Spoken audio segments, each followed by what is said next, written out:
Welcome to something to talk about. Welcome to something to talk about.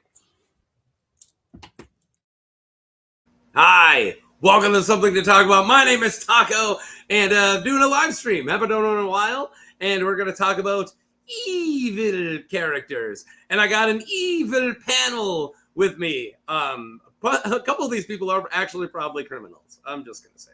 Well, one's Canadian, which is pretty much one, and that guy right now, watch out because he might hit you with his hockey stick. We got Dave. How's it going? Oh, hey there, Taco. It's just coming here from the great white north, being quiet as heck. Just eat some corn, and it's movie time. Yeah. If you guys don't know Dave, you don't know Hello. Dave. I did a channel with him a very long time ago, and he's like, I think I might be qualified to do some of your Song of Ice and Fire streams. I'm like, are you sure? He's like, well, I've read all the books more than once, and I was like, well, yeah, you're qualified. Well, my wife says I've never read them because I do audiobooks. So, you know, I do audiobooks. It's a hotly debated topic. All right. Well, next, well, I don't know how to intro Russ. He's a guy in the kitchen with two different color eyes that talks about history. What's up, Russ? Old Shackleton. I make history videos that you can send to your friends to secretly radicalize them. I love them. I love it. I watch everyone that I see. And then last but absolutely least, plugged into the Weirwood Network, looking like Rust Cole from the first season of True Detective, we have Michael Talks About Stuff. Hello. How's it going? How are we doing, everybody? I'm good. Hello. I'm good. Doing good. Oh, and because I forgot to say it, go ahead if you guys want me to absolutely see your comments. We're going to try to do our best to look at the comments, but we got actually quite a full docket today. So if you want to make sure I see them, send a super chat or any of those kind of things. But if you want to make sure that all of the money goes straight to the channel, I got the PayPal in the description. So, yeah, there we go. You've gotten so professional since the last time we spoke. I even mute when I fart now. Oh, boy. Dang. Dude. I don't even know who you are, Taco. I'm the same. Same type of taco, just less smelly. Hey, Zach from the club. What's up? We're not doing any quiz or test, right? So it's okay if I look at chat? Yeah, we're not doing any Okay. piece of garbage. Now, you will be tested afterwards. Yeah, to see on if the you can chat return. specifically, so you better be paying. I have a doctor's note. Hello from Italy. What's up? I am Okay, here we a are. awful watered down version of an Italian. I'm an Olive Garden Italian. My last name's Italian, but I don't think I am. Zach. Yeah, I'm sending a link right now. Absolutely. Was Zach joining us? Yeah, he just said if you guys got room Right for on. one more, big Ooh, boy. man. Yeah, we absolutely Goodness, it's our own small council. do. Yeah, I assume that the guy from Italy knows the two foreign exchange students from Italy who are the only two people from Italy who I know. Because I just assume that's how the world works. That right? is Oh my how god, it yeah. works. Do you know Tara? Yeah. Yep. Well, I mean, their country is the size of like a medium-sized state, so it's not Right. unreasonable. really you're thought right. you were gonna say a boot. All of your countries are small to me, so. Oh What was yeah, I doing? but your population's remember what I was small to doing. every other country. Okay, well now we might as well wait for Zach, but let's Your healthcare let's support's small talk to me. about what we're doing today. So I will be going Taco Bell. down a certain amount of characters. We have 1, 2, 3, 4, 5, 6, 7. We got 8. We got 8 characters, and me and Michael came up with this. We brought in some clearly what I would consider evil characters, some that you might be able to construe, and then we saved some of the kind of bigger villains in case we do this topic again. And Zach is here. You ready to roll, Zach? I think so. Oh God, my hair. Yes, I'm ready. That's why I'm wearing it too. Nuts. 5 is a party. Oh my God, 5 is a party. Who's in the middle? Dave? Your face is gonna be sticky. All right, we ready to go? We're getting the big one out right away, right? We are emptying our bowels immediately because we are starting with Maegor the Cruel. Is Maegor the Cruel evil? No, he was based. It's a pretty Yeah, so I was really surprised. So I, as like a fluke, like 6 months ago, I'm just pulling that out of my butt. I did this almost this exact poll, and the amount of Maegor love offended me and surprised me. And then I found out it's really huge, at least in my comments. I don't know about your guys' comments, but like Maegor the Wise is something I see a lot. Like I see a lot of Maegor did nothing wrongs, and I still hate it. I'm trying to be a little nicer to my fans about it. So this is kind of my olive branch, is us actually discussing this. So you guys can all correct me afterwards if I actually am wrong. But let's look at the poll first. So I know this was an imperfect poll because no poll can be perfect. These are very complex characters. I did get a lot of comments like, well, these characters are way too complex to put in a poll. I'm like, absolutely, but we're going to try. Like, yes, you are right. We have to talk about something. Yeah. So I went with pure evil, and then because so many people would say did evil for a good cause, I just put that in there. A little bad and completely good. Some people were asking for like very evil, mostly evil, a little evil and good, and I'm like, no, that's too lame. I like this. So make your own YouTube channel. According to this, pure evil did hit 33, but of course, did evil for a good cause hit 55. King Stefan II, by the way, my thoughts, and I'm a godless heathen, but the closest thing I have to prayers go out to King Stefan II. They just experienced a loss in their life, and they said that on my comments, and everybody's here for you. But they did say completely good. I'm a king's man and I'll die a king's man. And then we're going to go with Rochelle Obey. Okay. Says, I always go back and forth on this one. Maegor really wasn't a good person at all and a total tyrant, to be honest, although he was definitely not a weak king, but the whole realm is in constant fear. Like, is it even worth it to have a non-weak king? Like, at that point, I just don't know. And then, is it Dirt is King? That's a great name. Maegor was a firm and fair man before he was put into a coma. We will talk about that because I disagree. During the trial by 7. And he came back. After he came back, he lacked any mercy, and he lived in his heart. Oh my God! And let the obsession of having an heir consume him, especially when Tywin of the Towers was poisoning his other wives. That's a lot to cover. So I'm done talking for now. I'm going to leave it over to you guys.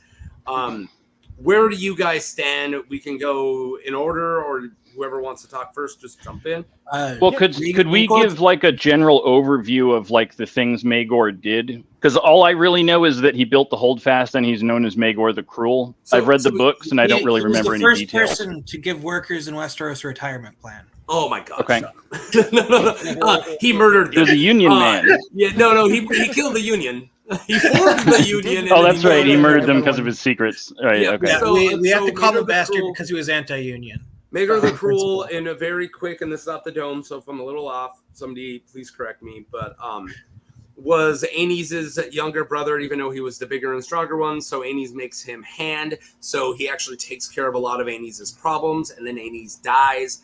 Right before Aenys, or a little bit before Aenys dies, Maegor takes a second wife, and then he gets exiled for it, and so Maegor is off being exiled. Aenys dies of being a weak king, I guess, at only the ripe, beautiful age of 35. And then Maegor comes back, takes the throne, even though he is not the heir, and then has a murders the maester who tries to stop it, and then has a trial of 7. Everybody dies. He mostly dies, and then lays in a coma for a little while. A lot of people think that Tywin of the Towers resurrects him via magic. That's, of course, we don't know how he gets brought back, if he's dead or not. Then when he comes back, he just goes full tyrant, burns the Sept of Remembrance, which is now Sept of Baelor, but it was before that. And then kind of goes on a huge rampage, eventually kills his nephew finally, force marries his niece along with a lot of other people, murders multiple maesters for disagreeing with him, and burns a bunch of cities until pretty much the entire kingdom has turned on him, and then he either took his own life, got pushed onto the Knives of the Iron Throne or Swords of the Iron Throne, or accidentally fell on the Swords of the Iron Throne. Is that good? Was that about Maegor? You guys happy with that? Yeah. Although I disagree, the chair whacked him. The chair. Do you think the chair whacked him? 100% got him. I think it's so funny, the idea of like Maegor the Cruel, no one can stop him, and then he just like steps on like his pants and whoa, like he just dies that way. That makes me super happy. I think when we're discussing Maegor, it's really important to look at like the time period that he inherited and how that could be seen as cruel. Like the king before him, there was constant rebellions going on. Lords had to be put in their place, and his predecessor was not one who could do that. True.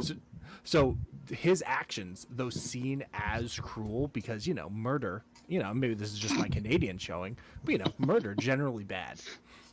And he had to. Were they on your property?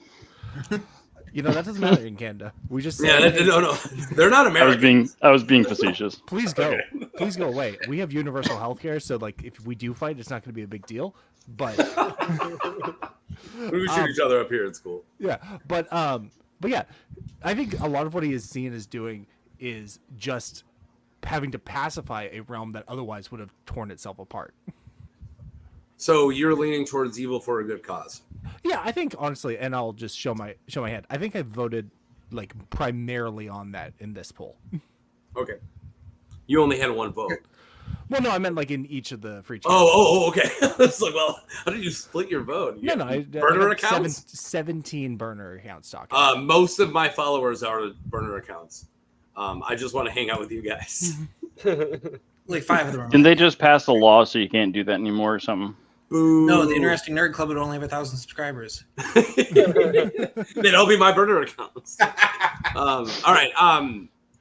Who else wants to go next? I think I gotta I will buy an argument of like somebody like was in a time where things were tougher and they had to do harsher things. Like I think about that, like fighting World War II. Sorry, we had to bomb Dresden. Hundreds and hundreds of civilians died in that. Terrible. But we got the alternative was way worse. But I don't think Maegor the Cruel, FDR never forcibly married 3 people at the same time and then functionally tortured them to death, which is real bad. Okay, yeah, you got me there. Which is real bad. I feel so bad for Dreamfire Reina, 100% in that, because it's like, oh, you murdered my husband, brother, and you're forcing me to marry you. Oh my god. I do think also though that's a subject. We see a lot of rulers. Okay, that was because she was literally the only heir. No, I guess he could have named Jaehaerys, but it was the only heir that he controlled at the time. All right, sorry. So did Aenys have an heir aside from Maegor? Yeah, multiple. Okay. Yeah, and Maegor murdered them, I assume. Well, he usurps the throne first, and then when Aegon gets Aenys' dragon, he then kills Aegon the Uncrowned. My video for Aegon comes out in 2 weeks, I think. And then, oh yeah, Chris the Angel, what's up? And then he then tortures one of them to death. I'm not remembering the name of him. And then Jaehaerys is the third one who then usurps him and then becomes Jaehaerys the Old eventually, 50 years later. Michael, where are you leaning? Okay, so I was gonna say I went back over some of the Maegor the Cool arguments a little bit in preparation for this, but mostly I was trying to just look at the things that Maegor did and judge if I was playing Crusader Kings 2. It's a terrible standard. Well, I know. It's a video game and not real lives, but yeah, keep going. Yes, but because I play Tekken, but I do not punch people every day. Because, well, yeah, right. But, you, as the king, you need to do certain things to stabilize the realm for the greater good. When I play Crusader Kings 2, unless I'm being a particularly evil character, I try not to be, terribly evil. So me playing Crusader Kings 2 is like a standard where I was like, okay, as a king, I feel like that's a fair standard to judge by. And he did some things that I would not have done in Crusader Kings 2 were I not playing as a particularly bad person. So I gotta go with he's at the very least a bad person. Can you give us some examples? So like there was the torture things, like you kind of torture-ish things that you mentioned. I don't remember the exact details. Literally torture one of his nephews to death. Yeah, okay. There was I mean things that you did. Oh, in Crusader Kings. I would plead things the that I fifth would do in Crusader Kings 2, I would put down rebellions and execute the person who rebelled. I would not like forcibly torture a woman that I have imprisoned for no real reason. Like, you know, like I would not like, you know, random torture and stuff. But like if you're putting down a peasant who rebels and leads an army against you, he can't make it. I did ask Tom. He did have an out. Yeah. So we didn't track him down this time and force him. This time. I have like a big caveat to this, right? So the evil for a good cause. Yes, putting down rebellions. Absolutely can't argue there. Taking the throne from Aegon, who actually in all counts isn't a weak like he wouldn't have been a weak monarch. He was being held because he was sent without his dragons and a very small force. He was being held at Craycall, like literally being sieged. If I was Maegor and I actually gave a crap, I would have taken Balerion the Black Dread, slaughtered everybody at Craycall, went and got the king, crowned him, said, I'm your hand, sit there and look pretty, and then did all of it. But the fact that he kills his nephew and the maester right away proves that it's Maegor first, you know, and then everything else.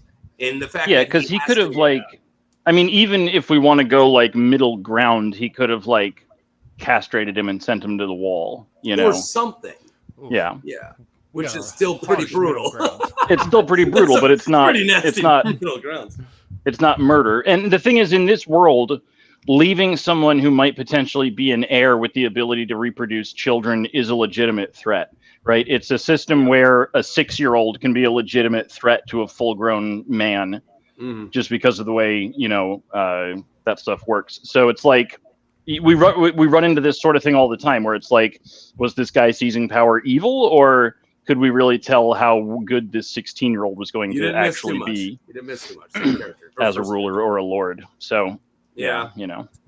But I'm saying there was a middle ground. Even he could have still been Maegor the Cruel and not have done what he did. As much. It was Maegor there was a middle ground. Bothers me more than Maegor the Cruel. Like he can be cruel, but the fact that he's cruel for Maegor's sake opposed to Targaryen's sake bothers me a little more. I'm just thinking of that community. I draw the line at, like, I can tolerate racism, but I draw the line at whatever meme. Yeah. I do want to say, like, that you can point out the things that he did very effectively, and like we're totally going to, knowing the list of people we're running through, have a much longer conversation with a couple other people on that one. You have to like look in the context of like what did that long-term build, and what a long-term build was, it stabilized the Targaryen dynasty as something that was going to last more than like a generation. And if you think that was a good thing long-term, you can justify some of his actions. If you think it's a bad thing long-term, you can justify functionally none of his actions, because that is probably the like more arguably good thing that he did of all the things he did. The other things that didn't contribute to like building a Targaryen legacy were just pure evil and self-serving. Yeah. He's got a healthy balance of both. Of course. It's also, I want to say, did the guy who came after him being the conciliator probably gives him a better rap than he deserves. If a like less competent king came afterwards, we might not look at him as like having set up for the conciliator too. Well, especially since a dynasty did happen. Like he did save a dynasty. Maegor did single-handedly save a dynasty. But of course, we're going up the terms that having Targaryen kings is a good thing. Or having kings is a good thing. And I do actually believe that every monarch was at least a little evil, because, you know, they think that their blood means that they can be in charge of people. That's the thing. Every time someone asks me if I'm team black or team green, I'm like, I'm team guillotine. Like, fuck those fucking aristocrats. Yeah, who's the dude in the bathtub that got everyone killed? I'm team that guy. You can say like he saved the dynasty, and in like the short term, he like made sure that the torch passed to the conciliator was like somewhat stable. But I think like we need to give like the fact that they had somebody who could rule for decades upon decades upon decades and build up like continuity in the government right after him is probably a lot more to do with that. And we just look at it like through a historical lens of, that needed to happen first for this thing to happen.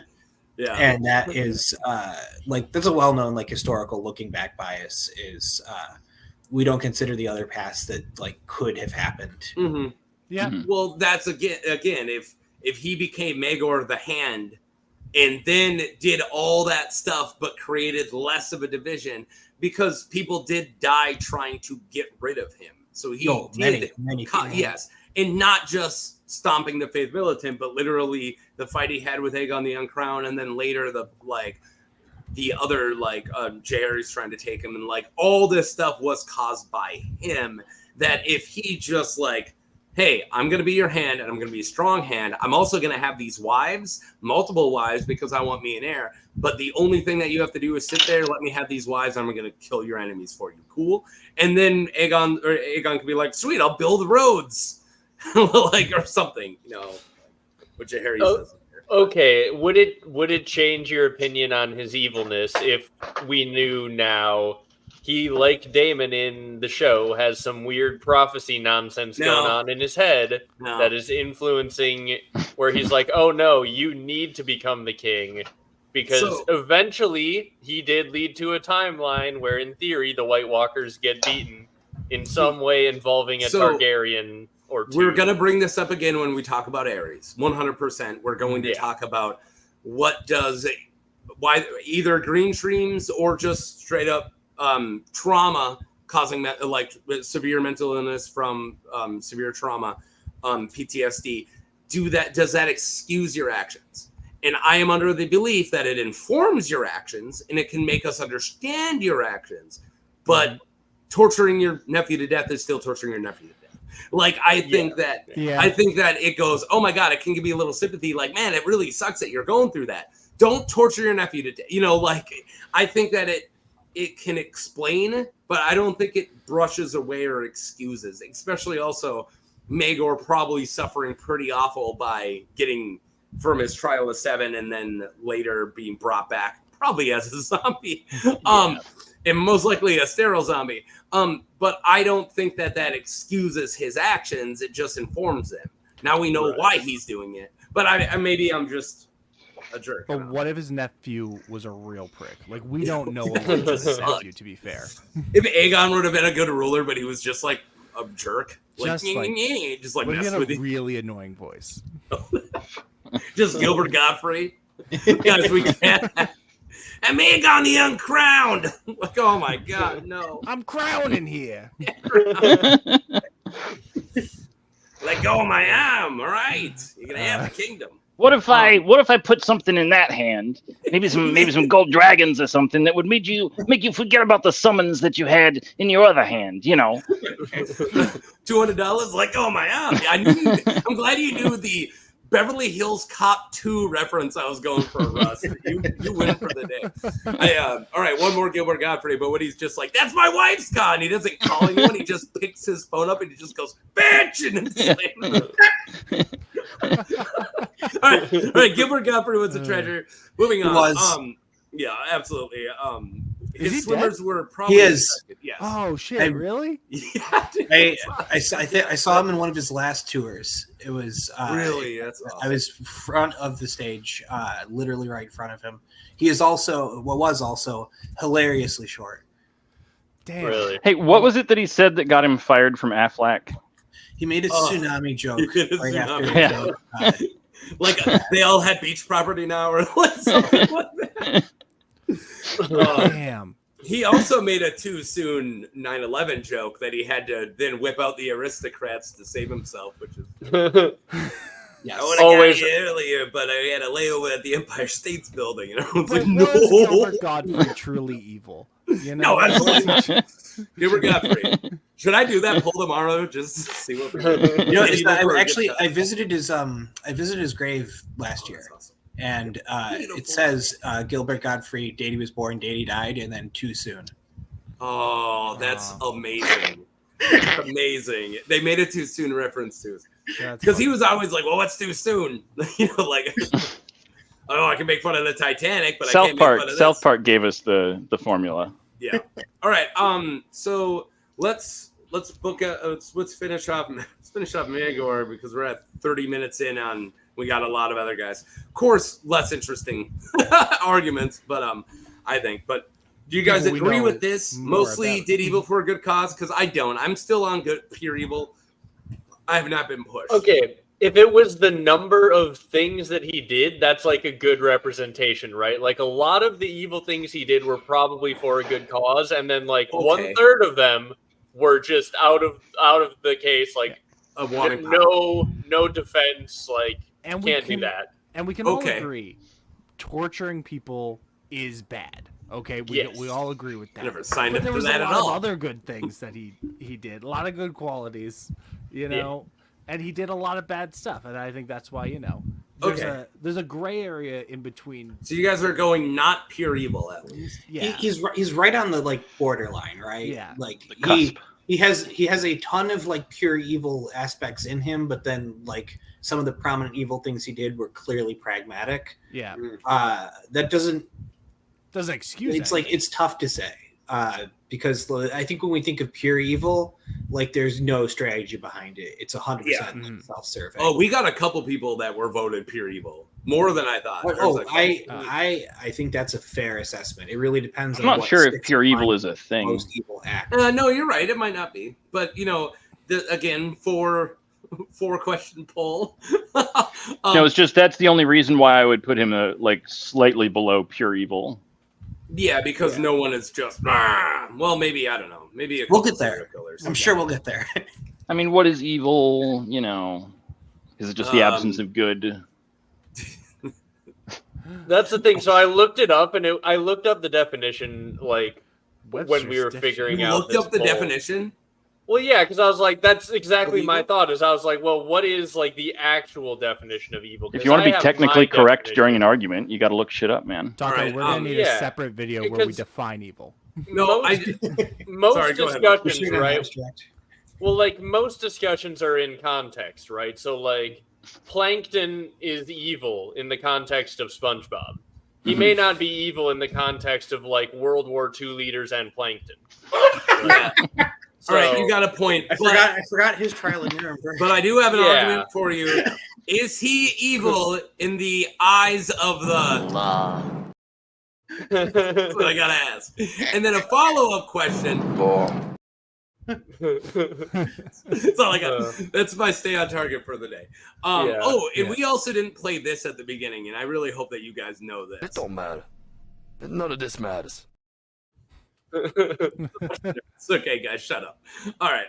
People are like, you guys are wrong, and I'm mad about it. Don't be mad about it. All right. So we're gonna go on. He's probably not pure evil because we're assuming that he is an actual human being, and can't actually be completely. But the majority of one more nephew, then pure evil. Tried. I'm gonna disagree and say that this is a like history sort of like validated some of his things later. If like the regime collapsed in 10 years, we'd view him as like unconscionably evil. And I also think he had less to do with that than the conciliatory. There is also a chance that really burying like what his early reign did for the kingdom. There is a chance that the conciliator did, since he did try to take the throne from Maegor, push the maesters and other propaganda in the Fire and Blood book itself to actually paint Maegor to be a little more fucked up. But also, I do want everyone to remember, he murdered the entire Union after they built the Red Keep for him. Yes. Also, like we forgot to kind of bring up that, like that one's kind of really messed up, and it's like to keep secrets. a non-disclosure, dude? Like, why don't we just sign something? Why don't you most people Just like hire somebody from Essos and then ship them back. Yes. Yeah, I was gonna say, like, get a private island and then have them build a palace for themselves to live in for the rest of their days. Instead, he gets them all drunk and laid and then kills them. The stevedores from The Wire would have kept the secret for him. He just didn't find the right stevedores unit. from The Wire are the best. Yes. Rip Frank Sabaka. Rest in peace, Frank Sabaka. Did he at the very least have them all like kill each other in like an elaborate series of like this one kills this one and then that one betrays that one and then like the Joker? That one, the Joker style. Until all of them were gone. I think he just freaking Jim Jones Purple Kool-Aid them, sadly. That's Sorry, bad definitely reference. Sorry. No, that's just definitely more evil than an elaborate Rube Goldberg machine of murder. I really hope Jim Jones would have done worse on his poll than this. All right. All right, let's move on to something a little more fun. So, almost pure evil, but also did good things is what we're going with for Maegor. Yeah. Okay, cool. Wyman Manderly. Let's go.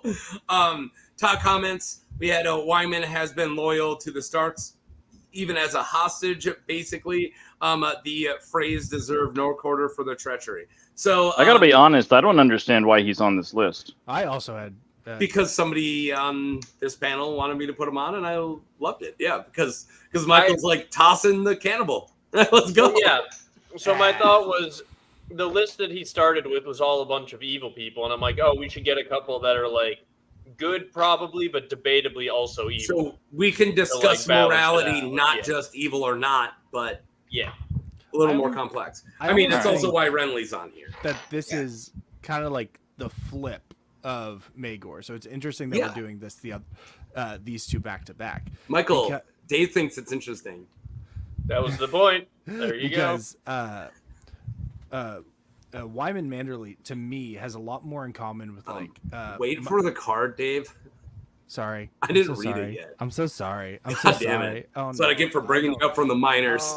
Know your place. Oh, Taco, no. I mean, because he's Canadian. All right. Irish Potato Thief said he's just a little goofy, bit of a prankster. He dabbles in a little tomfoolery.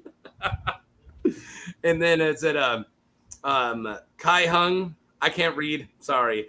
Oh, he's evil, all right, but he's an absolute badass. The best pie you've ever tasted, my lords.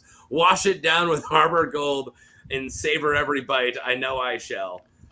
He's a cannibal, my guy. All right. But anyways, pure evil, only 3%. And I'm assuming those are the phrase in the chat. And then did evil for a good cause overwhelmingly. So people, I'm glad like people still like agree that cannibalism in feeding you like making you eat your parents, that's the guy's name, Scott Tetterman, making Scott Tetterman eat his parents is evil. I'm glad we all still assume or agree on that. And then a little bad, and then he's completely good. So the 15% of the 400 people, you guys are messed up. Like you think that like the force feeding of family members, it's like, he's a good guy. He'll help you move. He's a good dude. It comes from a place of like grief, though. I think like you don't get to that point without like profound like. His son was dead at that point. Yeah. He does not have the tools to cope. Therapy does not exist in Westeros. And they would make fun of you if you went to it because it's like a super toxic masculinity that makes you a lord. So he doesn't have a proper way to cope with the fact that somebody he cared about was taken from him. So instead, he does it in the most delicious way possible and dishes it out to somebody else. Dave, you were going to talk. It out, I guess. Go ahead, Dave. I was going to say that to me, Wyman Manderly has a lot more in common with someone like my least favoritely named character in the whole series, Doran of Dorne. It's fucking lazy George. Where's Doan Martell from? Dolan. Oh, all right. Where they are planners and they are doing things, but it is in the when we look at it on a bigger picture, for the right reasons. The Freys are bad people. They broke guest rights. Yeah, that is absolutely big sin. His son got murdered at their hands. He is loyal to his side, not betraying anyone, but he is a schemer. True, but he wasn't gonna do what happened to her, to Lady Hornwood, at least. Yeah, well, he was at least trying to do it in a sleazy way, not an awful way. Sorry to interrupt you. No. How did he keep the meat good for that long? Salt, lots of salt. Yeah, well, lots of salt. In a But pie, he probably kept the Freys alive until they get to the close. Oh, yeah. Like, all right, And butcher also, them. it's cold in the north. That stuff will keep longer. Yeah. So let's just talk about cannibalism. Isn't it weird? This isn't me pitching a video to Michael Talks About Stuff, but I like not just Wyman, but the actual connection between mermen and like mermaids have that, like, they're sirens, they lead you to the water and with beautiful, and then they eat you.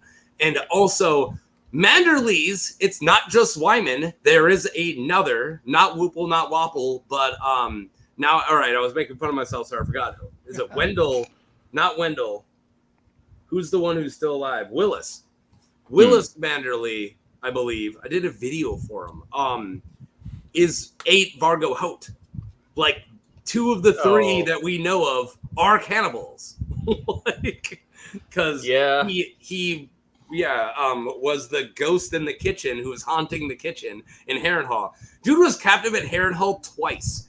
He was captive right away from the Lannisters, and then when the Lannisters left, he got freed when Bolton came, and then right before the Red Wedding gets captured again, and then is there again. He's captive at Harrenhal twice. But yeah, he was begging for food, so they said, "We'll get you some goat," and they roasted him up, Vargo Hoat. So, family of cannibals. Like, now, not to be, not to come out as pro cannibal. Okay, I don't want that to be what this gets clipped out as, but we have to look at a Westerosi view of morality, not Earth 2024 morality. And Wait, no, we don't. No, we don't. Is cannibalism that bad when compared to a lot of the other things that go, like the Boltons are flaying people? Okay, all right. Okay, what It's happened the first with time Willis? I don't have the hottest take of the episode. I'm like, what happened to Willis wouldn't be considered evil. I wouldn't consider Willis evil. Wyman isn't evil because he ate Freys.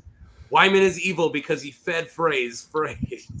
I think you can do an evil action and not Dude, be even evil. if I wasn't related to the Frey, if I went over to your house and afterwards they're like, "You want to know what the meat pie was? My neighbor," I'd be like, "I'm killing you." like, no, make me eat people. And then you're like, "Hey, play the song about the cannibal." No one's going to get it. I think just like there are in the world of Westeros, cannibalism is not the highest sin on the on the scale of things that are going on in the world. Yeah, I mean, typically, if you wanted to like make a point to a fellow lord, you would like murder all of his peasants, and people would be like, "Well, that's okay." But Freys, this at least only involves like a couple murders. Yeah, and also like it's fed them to their kin. It's what's it called? Poetic justice, because they the Freys broke guest rights over dinner, so now they're killing them with dinner. So can we pour one out for Wyla? Because that's what everyone wants us to talk about. Yeah, Wyla's awesome. All right. Yeah. Yeah, well, that's the thing too, though. Like, did they break? I assume they broke guest right to get those Freys into the pie as well. Mm-hmm. No, because they killed them during No, they killed them afterwards. Yeah. Well, we don't know when they killed them, but it was during the journey that they went missing. So I'm assuming there was no guest right broken. So they weren't like and they hanging even gave out them with parting gifts, as in like, you are no longer under guest right. Mm-hmm. Gotcha. Okay. Is it breaking guest right to feed someone their family with the food that you feed them? Technically, probably not. right? No, I don't think. All right, you're right. Shall I we don't use think the the Manderlys Airbud broke rules? guest right. Yeah, Nowhere in the rule I don't book think that says was you the can't do point, it. though. I think Yeah, the point that's was not. That was never an argument. No. Well, the just point was you said, tricked somebody eating people, and the people they ate were people they cared deeply about, or at least should care deeply about. The No, Freys the- don't fucking hate each Hey, other. I was reason- invited in the house. The Thanks, reason Andy. I brought it up. The reason I brought it up was because he said cannibalism isn't like the highest tier of crime. Oh, so you're bringing I up was the like, holy guest crime of right guest right. is. Yeah. Did he break guest right as well? That's but I fair. wasn't sure. Fair. That's where I was coming from. But So That's fair. yeah. let's get to our verdict. I think. Well, hold Did on. look He for- also executed a random person in place of Davos. We don't know anything about that guy. He could have been like Right. Could have the been white, That guy. the white. Oh my God, White Harbor Jack the Ripper, who is from White Cat. What's it? White Castle. He's Whitechapel. Yeah, That's he, right. sorry, he was eating at Like the White a- Castle in It was Neil Whitechapel. Patrick Harris. Yes. Yes, he was Neil Patrick Harris, and also a very mid metalcore band. Heck yeah. I love mid metalcore bands. He of course was he had to switch him out with someone who was like already on death row, just like Varys did with that little baby that he swapped for Aegon. Mhm. That little baby was already a hardened criminal. Yeah, Oh, that yeah. was Varys It was just like a propaganda. sack of potatoes. Yeah. Varys found the most hardened baby. Yeah. We know who from you the are. orphanage. By the way, the next time we do this, can we have Littlefinger and Varys in the same poll, or do we got to split them? I think you gotta split them. All right. I think you go back Why? to back, right? Yeah, probably. I mean, no, I mean on the same. I mean the same. Like, if we do it in part 2, can I use both of them in part 2? Do I gotta save Yeah. Varys for part 3? I No, think back that to like back. getting all this like schemers That's- around Robert's. Because we got two. Yeah. You got 2 Lannisters left, so it's probably gonna be double Lannister too. You can always then I bring a got character Rhaegar. back and like make people approach the poll from a different point of view. Last time a we different did point this- of view. Last time we were on this Dave guy said, "Hey, cannibalism, not that bad." Yeah, but he was in Let's do it Canada where it again. gets really cold. You guys have to eat each other all the time up there. All the time. All right, so you guys are mostly going to agree with this poll. Do you think if you consider the act of cannibalism or what he did, forcing other people to eat their kin as evil, it was for a good cause because you're getting rid of these jerks and you're punishing these jerks? I would put him in a little bad personally. I would Okay. also go a little bad. I think he's good where he is. I think that it's an evil thing that he did, but I can't sympathize with any of the people he did it to. It's like when like somebody like many serial killers have been like killed by their like cellmates. That Yeah. sucks. I'm not particularly like I'm not gonna lose any sleep for I'm it. not losing any sleep. It's funny because I would lean towards pure evil mostly because I do just hate. Hear me out. I do just hate lords, and I also hate the idea of justifying death because it's like, but my overlord, another thing that doesn't matter to me. You hurt them, and then I'm gonna just this perpetuating violence and so on and so forth.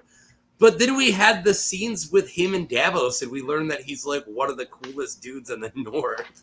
So it's like, no, chill. it's actually a big part of love and not just duty. Like he's kind of a big, jolly, awesome cannibal. So yeah, I think I go with evil for a good cause because I really don't want to downplay what he did, and I do think it's kind of disgusting, but I think he was justified in punishing the Freys in some way. Maybe not that, but I just love the big, gigantic slices that he's just mowing, and he's like, "Play a song about cannibalism." Like it's just so gross. The poll option isn't he did necessary evil. He did some unnecessary stuff. Yeah, He he was did some unnecessary He did evil, do some A unnecessary. little bad but stuff. he was doing generally trying to do a good thing. So we're Mostly. somewhere in between did evil for a good cause and a little bad. So Yeah. pretty much where the Yeah. poll landed. I just love that bottom photo of him. Dude, He it's looks so like he's good. about to take a shit. He probably is.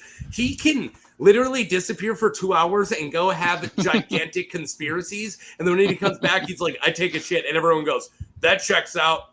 Yeah. Like he can shit for hours in planned coups Has there been in castles like a while away. Has there been a proper Wyman fatsuit theory, like properly well argued? Like the old man in the Prestige who's not Like, old yeah. and fat. He's Something like that. Yeah, stronger than a they bull. did it with Pycelle, right? Like Yeah, they did it Wyman with could do the Pycelle. same thing. Yeah. Oh my god. That's genius. That's so good. Write it. Put We that gotta right figure that pitch out. it to Zach. I hope Zach forgets. It was Zach. Me Hey, and you will pitch it I'll to run that Tom one in an by Tom. episode. Does Or we can present it to Tom in an episode if we can find enough evidence. As Getting long as he doesn't necessary- watch this stream. Yeah. Getting necessary. well, evil isn't from like the Dresden yeah? Dolls. Does Wyman Manderly have like a stench to him too? Is that a part of his character? Oh like my if God. so, Just I think sweating old- inside the fat suit. I think Well, all it men could be- have stenches in this universe. it could be like a like way to make sure people never get close enough to him to like suss out the costume, right? Oh my Yeah. God. There was something about when that guy tried to kill him in Winterfell about slicing through his Yes. multiple chins. Oh, his multiple chins. Yeah. Yeah. I think that's That would just probably- George making a. And like somehow that That guy didn't was kill alive. him, which was really Right. surprising to me. So Yeah, I I thought- wonder. yeah, maybe. like- Yeah, but you can't trust a Frey to No. do anything. You can't get shit done.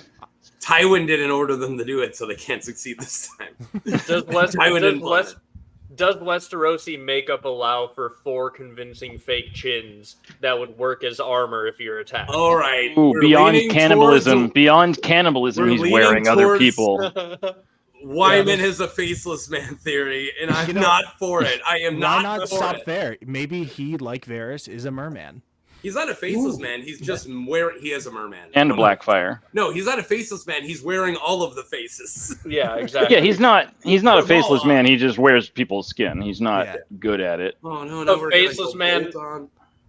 A faceless man stayed at his castle and like forgot his trunk while he was doing an assassination. Put 'em and all Wyman on. just like finds it and he's like, "Oh, what are these?" One of the ancient Boltons learned the skinning technique from the Manderleys. They didn't know the rest of it though. They just knew the Write skinning it down, part. Michael. Tag us in your videos. So All right. wait, I'm new Can we here. move on Is to a this- Lannister before I Are freak these out? videos just pitching Michael on new video ideas? It is for me. That's always what I do Okay. here. I do it all That's the like- time. That's Yeah. like Taco's growth strategy. He's just like, I can get a shout out if what do I you- can pitch What Michael. do you mean like? I know you're saying that in jest, but it's such my strategy. You know how many times it's like, oh, Michael mentioned you in my algorithm's like, meep, meep, meep, meep. And I'm like, oh, God, I gotta. Hey, Michael, I'm here. You see me, right? I know. Lannister. Lannisters. All right. I think. Who's next? Yeah, Tyrion.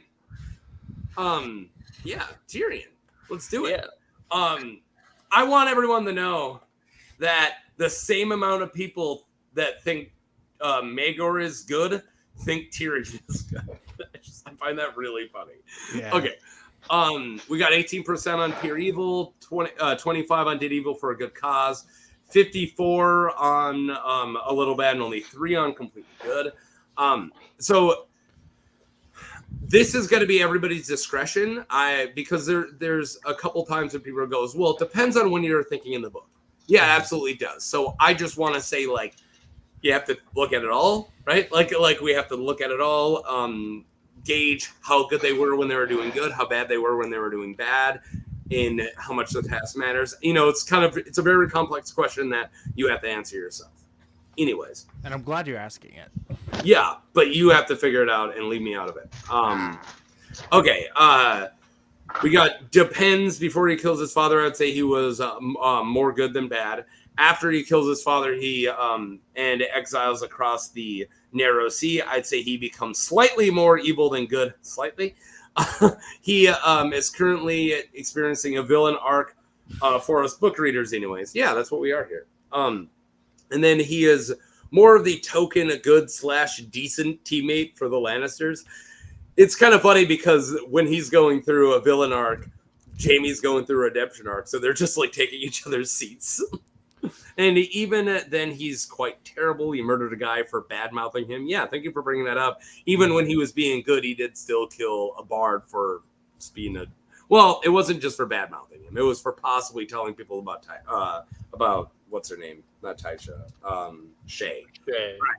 And then, so it depends on where we're talking. Neutral, deposition, good at the beginning of the series. and bad things for good reasons. And then last scene in the books, he crashed hard. And then finally, he's more nuanced than any of this, to be fair. Yeah, he's a very complex character, and this is an internet poll. Thank you for showing up. I was like, of course he's more nuanced in this poll. 1,000,000%. I want to shout out the person who said that he's the token good teammate because it's a TV tropes term. The only piece of media that has its own page for that trope is A Song of Ice and Fire. It is one of the most well-known tropes, and only one series, only one piece of media needs its own spin-off page, and it's this book series. And that just tracks. Yeah, every royal family has the one at a time guy who wasn't a complete dick in their house. Yeah. Yeah. To what you were saying there too, Taco, with Tyrion, it's a good time to bring up one of the things I was trying to figure out as I was answering those polls is how much of your life do you need to spend being evil before we say you just are evil? I think depends on the evil act. You could be a Nobel Prize winner, but if you murder your entire family, you're evil. Period. Yeah. In my eyes, right? It depends on how evil the evil is. And you could just cut people off every single day of your life and never kill anybody. But at the end of your life, if you do it every day, I think you're evil. Yeah. Stop driving like a jerk. Yeah. Michael, no. I don't know. Just decide when he drives back. But yeah, so with Tyrion, it's I definitely don't think of him as doing evil for a good cause, because most of the evil things he did were just not for a good cause. Yeah, absolutely because he was completely agree. He was personally depressed at that particular moment, or he had some personal slight, in the case of what you just mentioned, the singer or whatever. We should talk about that, because I don't like the way that's being characterized. What do you mean? Well, because it wasn't just killing the guy because he insulted him or didn't like him. No, it wasn't because he insulted him. No. He was going to possibly tell people about Shay. Oh yeah. But, so that was it was Simon correct me if I'm wrong, but Tyrion offered him some money, and then Simon was like, I really want to be in the competition instead, right? Basically. And maybe I don't remember the bribe part. I don't remember him trying to offer. Well, I think that was the conversation. I'm not saying it didn't happen. But so basically, Simon was in a position where he could have gotten something out of that, but he overplayed his hand, and he either just was being stupid and playing a deadly game, or he didn't know that he was playing a deadly game. But the consequences of him telling would have been somebody dying. So it was a life or death situation. To be fair, Tyrion put Shay in that position to begin with anyway. He was, and he did it just to piss off Tywin, because Tywin said, don't bring your sex worker to court. In the books, did he warn her? In the show, Tyrion warns Shay, but I can't remember in the books if he warns that Tywin threatened to kill her for coming to town, basically. I think he just said I think he tells her how dangerous it's going to be. Okay. Yeah, I don't think there's an explicit, my dad might kill you if he finds out. Because in the show, she's being, insistent. Well, he's you might die, and she's I want to come anyway. Yeah, that's definitely not it. She doesn't really care for him in the books, as far as I've noticed. Yeah. Also, we are leaving out a crime. Simon, again, we're going to bring this up again, but Simon's not the only victim there. Everyone who ate Simon is a victim there. They stewed him. They put him in a bowl of brown. If you're buying a bowl of brown, you know the odds of what you're eating. Okay, I guess. Maybe. But it's great when I'm all right, guys, this is just tobacco, right? It's probably just shut up. It's just tobacco.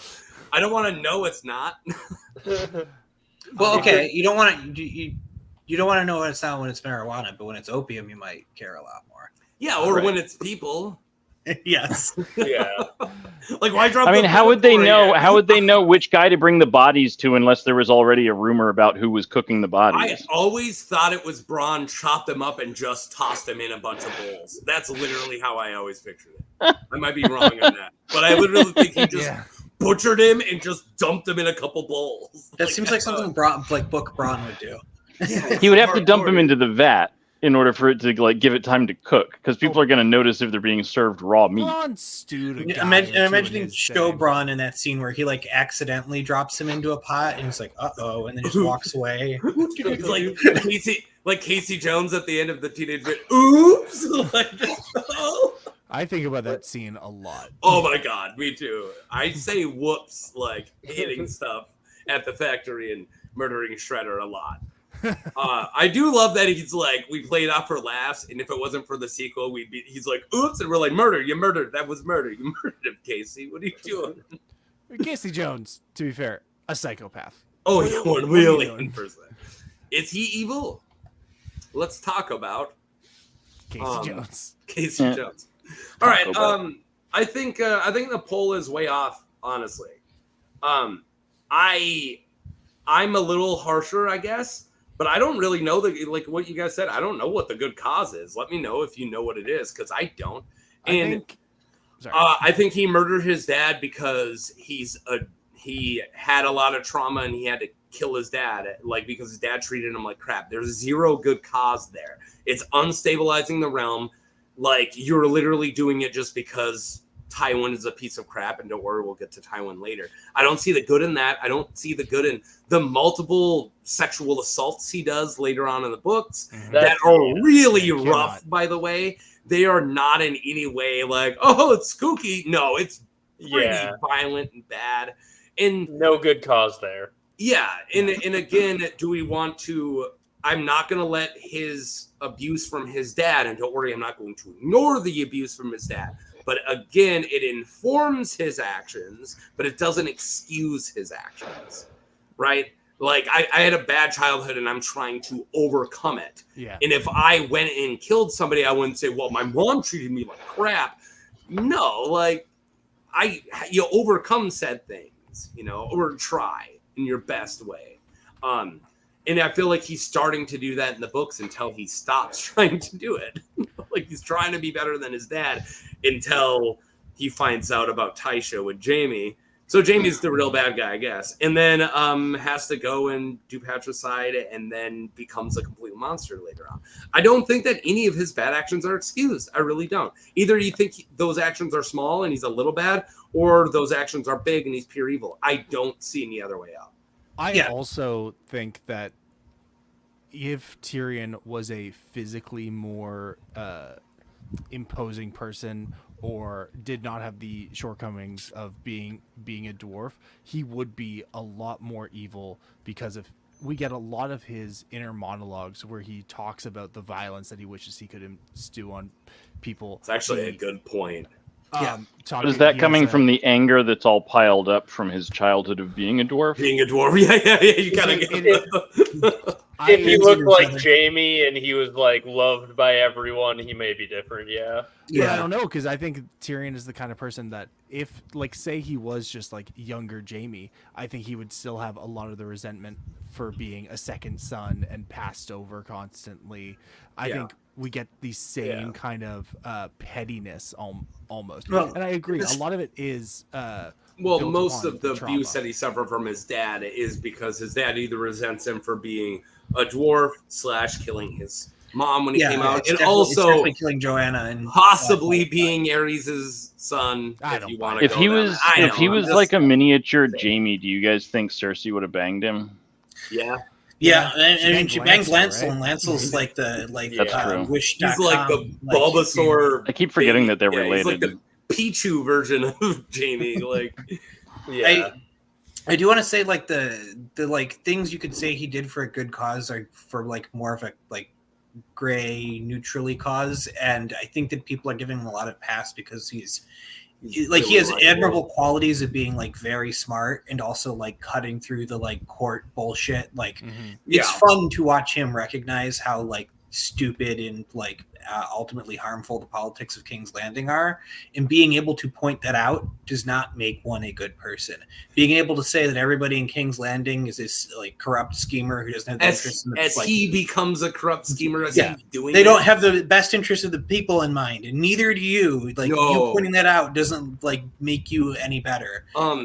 You can point out how bad somebody else is unless you're offering something better. All Shift X brought up a brings up when he brings up Tyrion a lot of when people are like, yeah, but what's going on in the Riverlands is like not normal war. Like they're burning, like Gregor Clegane's being is just completely awful. Everyone's getting war crime left and right. And he goes, oh, isn't that war? It's like, no, that's absolutely not war. Yeah. Like, no, those are war crimes. And he's like, well, they should have picked the better side. Bye. He is at least complicit in all. He of is that. he's still his father's son, like 100%. Yeah. And as we're gonna see later on in this list, that's the last guy you want to be like. But I don't know. I honestly disagree with this poll, and I think he's closer to pure evil than a little bad. I think he was a little bad early on, but I honestly think this right now where we're at is pure evil, and I don't believe the good cause at all. Where are you guys at? I think that he is little and bad, so a little bad. Canonically correct. Michael, on fire. I have so much trouble separating book and show Tyrion. Oh. Yeah. It's really difficult for me to charismatic. like. It's that's the one Early character season. where I can't. It's so difficult for me to just evaluate like his actions in the books. I don't combine them at Early all season anymore. I do.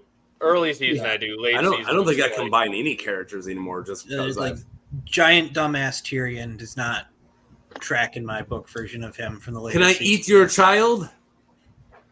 Isn't that something that yes, somebody? He does ask. Yes, he someone does like ask that. somebody that. Back Did to I One camp. of the that better out? jokes of the later seasons. Did I block that out? Oh no. Yeah, When- I don't no, watch. He's Or trying to I give just don't money. watch those on rewatches. He's trying to give money to a mother, and he's like, "This is money is Oh, for your yeah. kid, so your kid can eat." But he just goes, "For your kid, Yes. eat." Yeah, So just look that at was a me, good I'm one. I remember that Well, now. it's- Yeah. That was Wait, good. are you saying? I'm queuing up a video. Are you saying Yeah. that there's like characters that they did wrong and the humor wasn't quite right? My heart is nearly broken. I thought you were gonna say, "Oh, this idea of eating a baby in the show, another hint towards the idea of the baby sacrifice of the old ways." Oh, okay. that's where you were Sorry, going just with that. just because some people bring up wells doesn't mean that Yeah. they're talking about sacrificing children in the wells for your evil trees. It is Michael, let's Sorry. talk about your evil trees. All right, sorry, go ahead. Oh, yeah, You the have mirror words. is- I was going to bring up one of because the Euron clip was there that it's amazing that Euron is the single most butchered character of the last seasons and also still the best character of the last seasons. He's just a different. He's a good character, but a different character, and Yeah. he's not good for like the show being quality. He's good because in the context of a bad show, I'm glad he's there. We got to laugh at. I'm somebody trying to going, remember "Finger why I in the can't bum." remember the last 2 seasons, and it's apparently because I haven't watched them since they came out. Same, yeah. You made the I correct haven't watched- decision. I couldn't really I can't rewatch the show because I'm a completionist. So I tried, and then I forced myself. Then I just like watched it all because I had me. And then I'm like, Yeah. yeah, I'm never doing it again. So I can't even go back and watch the show because I I forced keep running myself into to the watch same rest. issue with The Sopranos. Like the end of There's season no 6. bad. What are you The talking about? second half of season 6 is just Oh, boring good. to me. What? What's wrong? We haven't gotten that far yet. We're having problems. I need something. Looking for a So video. I've run into the exact same problem. I'm interrupting you. No. No offense, but it sounds like some fucking commie gobbledygook. For you, Russ. And also, Dave, what's up? You know, people who know. Yeah. So I get about halfway through season 6 of The Sopranos, and then I start watching The Wire, Well, and I'll that's watch okay. and I'll watch like one more episode of The Sopranos like every few days until I finally finish it, because I'm also a completionist. So even though I'm not enjoying it, I have to get to the end. All right. Damn. I mean, they are in the same universe. Yeah. Yeah. New Jersey exists, and that's near Philadelphia, and Philadelphia exists in The Wire. So Exactly. it seems like they're in the same universe. And Yeah. that is also Undead. No, I'm gonna poke a hole in that. Michael B. Jordan is in The Wire, right? And he is in Sopranos, but he plays a character that chases Tony when Tony was a kid in a flashback. Michael B. Jordan can't be in both the 50s or the 60s and in the It was early his 2000s. father. Poke a hole. Oh, It was okay. his father, damn. just like Yeah, it was his Cheese is father. Randy's dad. And then Cheese is his Randy's other and identical what was twin the is other the one thing? who trains with Rocky.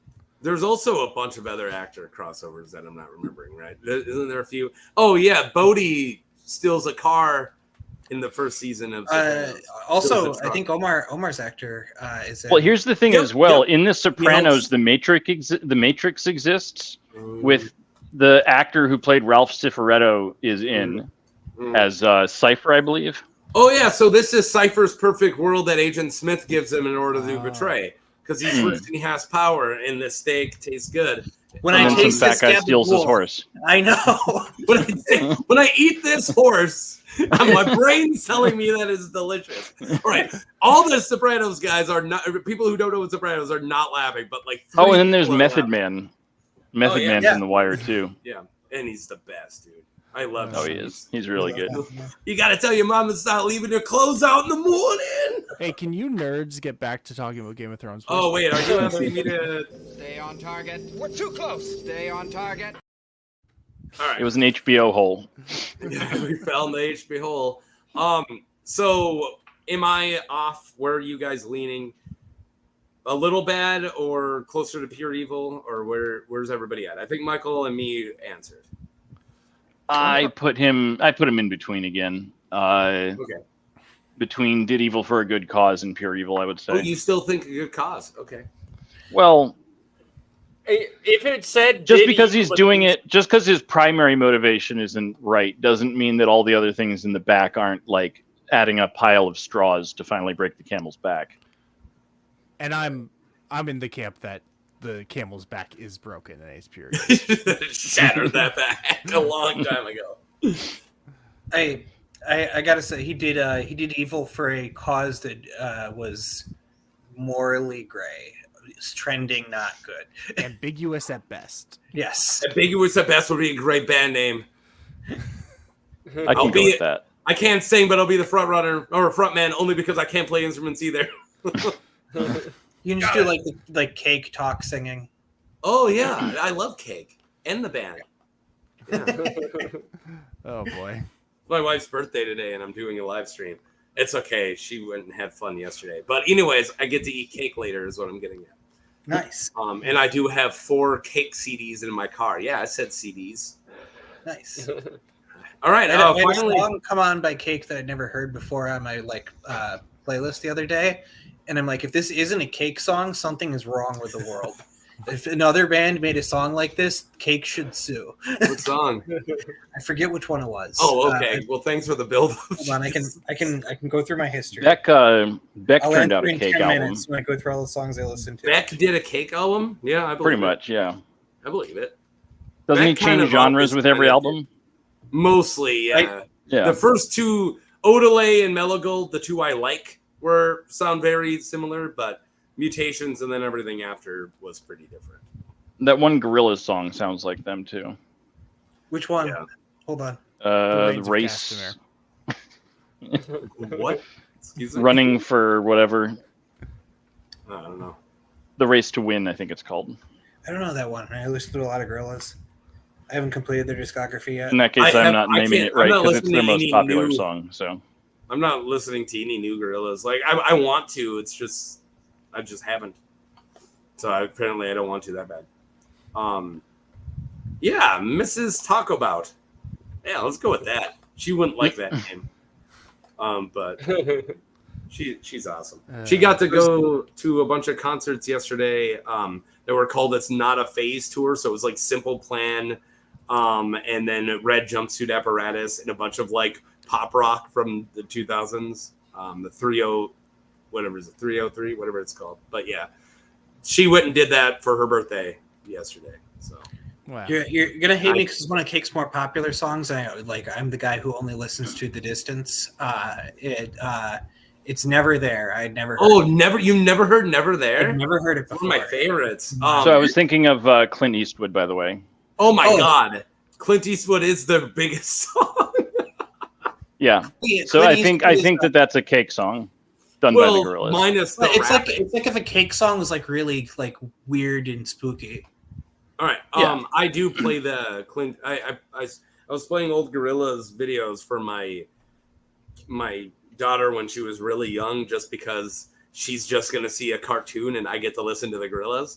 Yeah. And now she gets too spooked out by it, and I'm like, Oh, no. you loved this when you were an infant. which I probably should have been showing her creepy gorillas videos when she was an infant. Whatever, not infant. You know what I'm saying? All right. Anyways, try salad fingers. Next character. Yeah, no, she loves salad fingers. I'm Wait, joking. really? No. Oh. No. No, she I got like a bunch of Rick and Morty toys and I wear Rick and Morty shirts and she's like, when can we watch Rick and Morty? I'm like, never. Like I can handle like Beavis and Butthead, like I could get her like fart jokes I'm okay with. But like if she's gonna be like, what's nihilism and why do I stop like caring about other people's lives? I'm like, no, you watch Rick and Morty too early. Like the existential dread, I can't be okay with. Fart jokes, like she can watch Jackass even. I'm cool with that. But like, well, maybe not all the, not the newer ones where they have all the wangs. All right, so Renly. Yeah, this is the most like everyone agreed pretty much here.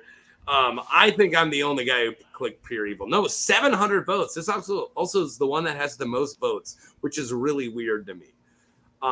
Because I don't understand. Well, he's the cutest. He is cute. Yeah. He's very so cute.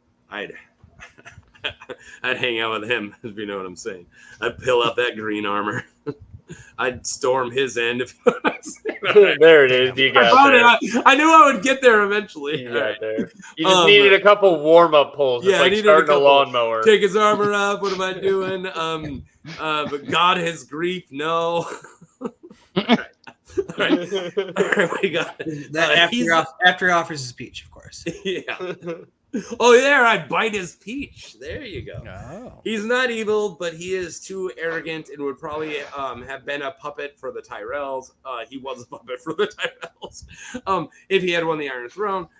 Imagine being starved due to a siege by the Tyrells, and then 15 years later, joining them to usurp your brother who defended them at that siege. Well, I don't think he's like Ramsay levels of bad. He is a pretty shitty person. Yeah, I can't really argue with that. And then, bro is a himbo in medieval skin. Not evil, just futile. Where do you guys stand on Renly? Do you guys think he got put up to his little revolution in the first place? Oh, like when he first goes to talk to Ned, right before Robert dies, do you think at that point they're already in his ear, or do you think that was totally his own decision? No, I think at that point he was still like saying, Ned, let's fix this. Well, and it's when Ned said no, he's like, fine, I'll go do a coup or something. I don't know. I think he always had ambitions to get on the throne himself, and he was just looking for the best way possible at any time to get there. Ned putting like Stannis on the throne puts him potentially in line. He would Stannis be the heir for the moment, is there, but he can argue legal precedent that women can't inherit, which he would 100% do. Yeah. I always viewed him as like having ambitions that he did not have the tools to fulfill, and no patience. He's like the opposite of Dave's favorite character name, Doran of Dorne. Drogon. Doran of Dorne. Doran Martell has just dragon with an O. Has all these tools at his disposal, and then waits way too long to start using any of them. Yeah. Renly has like a set of plastic cutlery, a like face mask that he fished out of the back of his car, and a couple ibuprofen, and thinks he's ready to do heart surgery. I have done heart surgery with just those items. They didn't survive. I'm sorry. So yeah. So your analogy, spot on. It didn't work out. That's just chat is asking. Taco. Do we think that you. if the Targaryen heir came back across the narrow sea, do you think Stannis would just hand them the crown because it was the right thing to do? Here we go. It's an April May. I didn't mean that. I don't know why I said it that way. It's April May. I didn't mean it's like one of the many April. It's an April May. I didn't mean it that way. Man, this is weird. What are the chances that they skip Stannis because Stannis would give the crown to a returning Targaryen? Because the thing is, I can see him doing that. No, because his brother won the war. Like, with him being Mr. Well, but he also says, right, when the guy, or I don't remember who says to him, you didn't feel that way about your king when you got called, when you had to call your banners for your brother, sort of thing. And he says, like, you really don't know how close that decision was in my own head. Like when Robert told me to raise my banners against the king, it was like I was on the fence one way or the other. He was also whether I was 19. actually going to do that. too. Like, Right. He was really like people forget that Stannis is the younger brother of Robert. Like he was a kid. But he hasn't. Taco. He really hasn't changed. So I was I just can gonna- see. I'm not saying I necessarily think he would do it, but I can Getting see why Taco. people might think he would just be like, "Yeah, it's your throne." That's what the paper says. So go ahead. I was just gonna say, Taco. Remember when I said we should talk about Stannis, not Renly, because it'd be the more interesting one, and then we brought up Renly, and we ended up. And talking everyone about started Stannis. talking about Stannis. All right, Renly. Do I need to play the Stay on Target video again? No. Renly, I like having both of them in the conversation. I just wanted to point out. Renly's not going to get brought up when we bring up Stannis. Yeah, but no. Stannis will get brought up when we bring up Renly. Right. I think actually, if Stannis wasn't here, we'd have to bring up Renly because I think unequivocally, killing your brother with a vagina shadow monster is very bad. Well, save that for next time. Yeah, we'll save that for the Stannis one, I guess. But I was Stay on Target. I was gonna make the point for Renly though. Like Zach brought up his pitch to Ned, right? And the pitch to Ned was that Marjorie replaces Cersei. So I actually have one of the most likely options in Renly's head, for me, is that he's just doing what Jaime was doing when he was young and dumb and horny. He joined the Kingsguard, which is a life-altering thing, just so he could be in King's Landing near Cersei. You could just ask to stay in King's Landing. Yeah. Well, I think that Renly's head, his entire thing was oh, hey, Robert hates Cersei. If Marjorie replaces Cersei, Loras can come to King's Landing with Marjorie. Wait. I can go. He just wanted to Wait, are you implying some type of relationship between him and Loras? Because that's just unfounded. I think he was pure slander. Yeah, I think he was just doing the thing, man. I think he was just doing the thing where he was trying to get his person he was in love with, his teenage lover, to the same city as him with a good excuse. I don't know if it was any deeper than that. So that's why he was willing to have Marjorie marry Robert.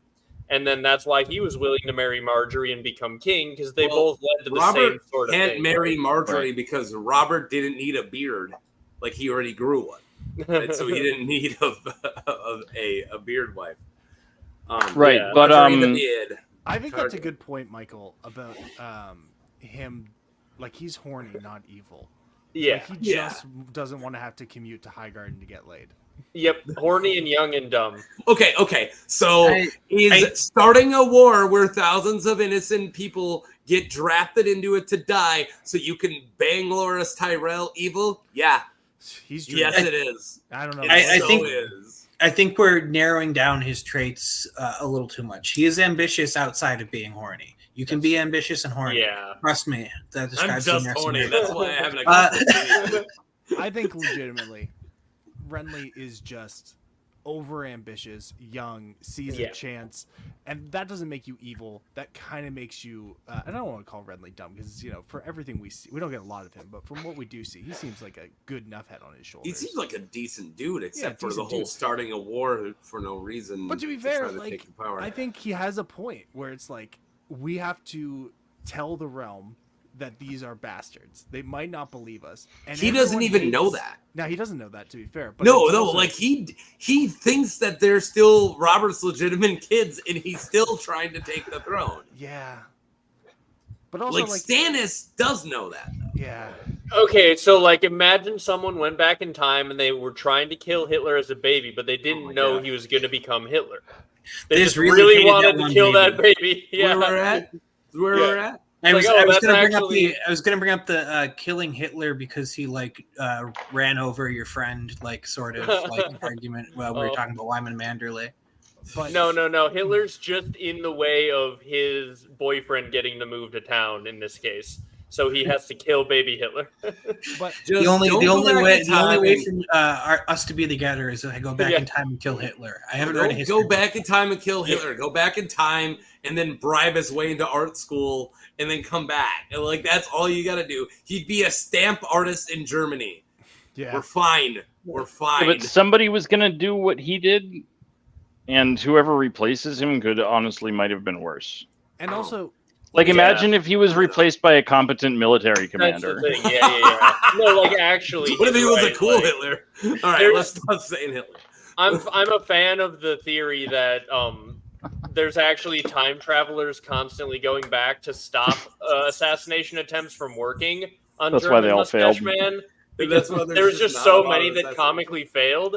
Well, there's so many that comically failed, and he was such an incompetent person that, like, yeah, he's right. Like, any smart person in charge of the war machine he had at some point could have done a better job. Just Mr. But he was just like super drug addicted and crazy, which is The evil nice. we know sort of thing. I have 10 go more back- seconds, and I will be playing Stay on Target. To go back to Renly. All right, no, we're good, but we were talking about Hitler. I like being monetized. It's a poll about evil. Yeah. Of course we were going to end up there. We had to have a barometer, right? We had to have like we had to know what it like. 20-second video about tacos of just a video of me eating a bunch of tacos if it brings us back. I think You already did that. No, I didn't.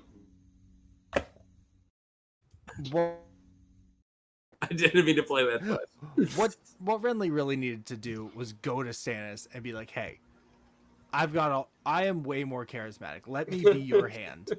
Yeah, that would have been really smart. Or he'd go, "Hey, I got you Hightower. Give me a big place of power," and he'd go, "Yeah, you're right. I'll give you a big place of power. Oh, make me your heir." No, yeah, Stannis sure. would be like, "That was your job anyway, as my You're fucking right. bannerman. You would say, So "Well, you why are my should I bannerman." reward you for doing the right thing?" Why should I That's reward you exactly for what he doing would the have done. objectively correct thing? Dude, the problem is like RAG got me on this. Sorry, go ahead. No, sorry. He made a Florent hand because even though the Florent failed at doing what Renly did. So, all right. Anyways, he would be his heir. Like RAG won me over. Like, if you look at it from Renly's perspective at first, like Stannis doesn't seem like he has it. He does not he's not especially loved in Storm's Stormlands. He does not have the pull with the Tyrells that Renly has. Yeah. It'd be less likely to jump on board for Stannis to get the throne, and then who knows what happens next versus immediately getting Renly on there with promises that they get positions of power right out the gate. That being said, when it came time for them to sit down and have a conversation, there was a lot more he could have done than completely stonewall him, which is what he did. And that goes to his arrogance again, which is I think if he has a evil quality to him, it is that he lets his ambition get to the point where he is almost sort of views certain people as beneath him, or that they should be in awe of how great he is at things, because he is really playing it up to the crowd when he's talking to Stannis. There's not even that many people there, and he is he's cracking jokes like it's a fucking debate appearance. No, you're at negotiations, my dude. You're at the Treaty of Vienna, and you're getting zingers across. And that is ultimately where he fails. He is an asshole at a time where he really, really has to not be an asshole. And I think so it's Stannis is Nixon and Renly is JFK, being all charming and cool, and he's like, "Oh, then we're gonna debate policy here." Well, that would work if it was a debate. That'd be like if Kennedy was making zingers during the Cuban Missile Crisis. Kennedy probably made a couple of zingers during the Cuban Missile Crisis. Me and Fidel are great. I mean, we bang the same chicks. Catelyn Stark just rolls in like Henry Kissinger. If by you nailed it, Rust. Don't do that. It's still early enough that Kissinger could come back as Secretary Stoneheart. Yeah. Oh Kissinger's no, not alive, is he? No, he's dead. But they can I'm like, oh my god, can he? His body hasn't been in the Yes, river. King Stannis, my people tell the same story. All right. So where are we? I mean, I tend to be on evil just because Homeboy wanted power. Homeboy's okay with calling an army. Homeboy's okay with those people dying. How old was he when this started? Was he 19? He's young in the books. He's not. Yeah. He's like a teenager. Yeah. I don't think he's a teenager. I think he's early 20s. Is he? He's young. Okay. He's older than that because. All right, so he's old enough to know better. Yeah. Well, I don't think anybody knows better. I'm on it right now. I think also we can look at Renly as Wow, Renly's peach comes up in my search before Renly Baratheon. His peach is more famous than him. It's a famous speech. But I also think that, like, given the fact that we have the full scope of everything, knowing that, what Joffrey was and everything, it's like, yeah, if he had done his thing was power hungry and stuff, but if he had succeeded, things probably would have been better for a while. Yeah.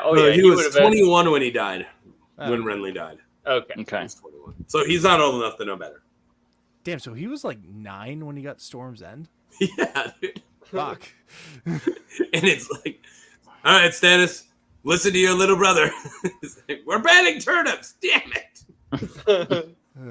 So that's why he always who's the maester that says, he was always playing make-believe as a child and now he's playing make-believe that he's king. Yeah. But that's why. I mean, you make the guy friggin' Lord of Storm's End when he's 9 years old. What else is going to happen? I remember in make-believe land, yeah. I remember back in the day when Renly was acting like a little kid. He was 9, you jerk. It was Tuesday. Renly is never humbled until it kills him. Everything in his life that would have seriously knocked him down. Hey, I actually got perspective just never happened. I got a good case for him being good. Mathis Rowan and Randall Tarley. This is off the dome. All right, people who think I don't know my shit, sometimes I'm like, can you see my genius moments every once in a while? Mathis Rowan and Randall Tarley in the tent are saying, let's attack now. The army is ready. That's what they're saying when Catelyn comes in. They're like, let's attack now. You gave them your peach. Let's attack because when the sun rises, it's going to be in our eyes, and we don't want to do that. And he goes, no, I said we're going to fight at daybreak, so we're going to fight at daybreak. So he was honorable there. He was literally honorable to a fault because maybe if he left, then the shadow assassin might not have killed him right there, which is actually where I branched that off of my what if that I have filmed. But yeah, there is actually a lot of the fact he even agrees to have a talk with Stannis. There is actually a lot of honor to Renly. And I think that Renly is actually a decent. He's making a lot of jokes in that talk and giving the peach. Well, yeah, he throws him a peach and he's like, well, why don't you go where it's nice and, oh, what are you, a ham? He says all that stuff. Yeah, I am a nerd. All right, I don't know who this Michael guy is, but I'm going to ban him from the chat. If he just disappeared right now, you guys would shit your pants. All right. If I banned him and he disappeared in real life. But yeah, I think I think that he let his smart assness get the best of him, but he actually I think he was a decent dude. Yeah. Decent dude. I think he was more morally gray, but I don't think he ever crossed the line into evil. I think he was self-serving, but not in a bad way. You can be have a good one. You can be ambitious without being evil, and I think that's what Renly was. Good night, Tom. I didn't even know you were in chat. Look at me not paying attention. I thought it was you until he just is now leaving.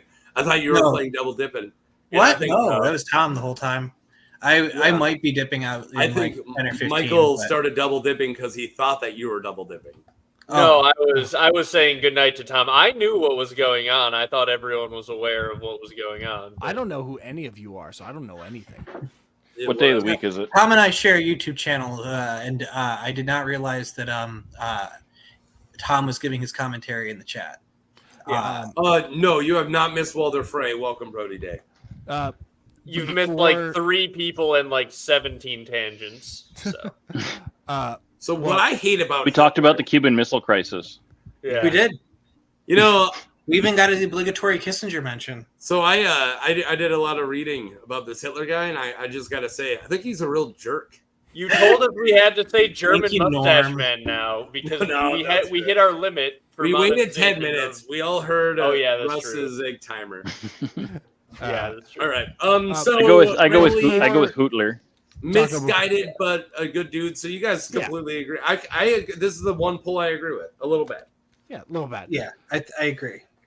I think he was a kid who was getting a lot of bad advice. What do we got next? Yeah. Oh yeah, Nobody to tell him. Bloodraven. With No nobody to tell him tangents no. here. Guys, Bloodraven. before we move on, Taco, Oh, Dave's leaving? I am getting summoned by my 1-year-old who's in charge of our house. Okay, go take care of the little one. If you want back in, come back in. Thank you. Great talking with you guys. A lot of great opinions. Thank you, Dave. Bye, and Dave. I'll be watching. All right. See you, Go be Dave. here. Glad that loser's gone. Am I right? I don't trust anybody named Dave. What about Dave Foley? I don't know him. Oh, from Kids in the I'm Hall. kidding. Come on, No, I man. know who he is. I was Yo, saying kids- like I don't know him personally. I mean, I gotta put Kids in the Hall. I want to save my one or two only because I can't think of a better one right now of sketch comedy shows. I do. I think He's in an episode of Always Sunny. He's really he's in an good. episode of everything because he got completely destroyed in his divorce. Wasn't he in story for Spin another City? time. Yeah. Yeah. I haven't Yeah, watched he's that an in ages. episode of Scrubs. All right, I will play Taco. Stay on Target on myself. Yep. Well, before you do that, wait, save it for after this bit. It'll be perfect after this bit. Do you have access to a friend named Dan? Because then you could clickbait everyone by Taco interviews Dan and Dave about. Oh, Game of that's Thrones so these funny. days. Yeah, So you Daniel. Yeah, he's Yeah. friends with Dave. Yeah, no, done. My college need had a kid named Taco Johnny interviews Damon, Dave and Dan. Yeah, no, and they would 100%. advertise like Johnny Damon signing Yeah. autographs in the mess hall, and Yep. it would just be this guy. Oh, that's That's so great. good. Tom once gave away a copy of Fire and Blood that was signed by Matt Smith. Matt Smith is Yep. someone he went to high school with. Yep. Didn't All right. he wear out his welcome or wear out his number of autographs that he could get from that Matt Smith?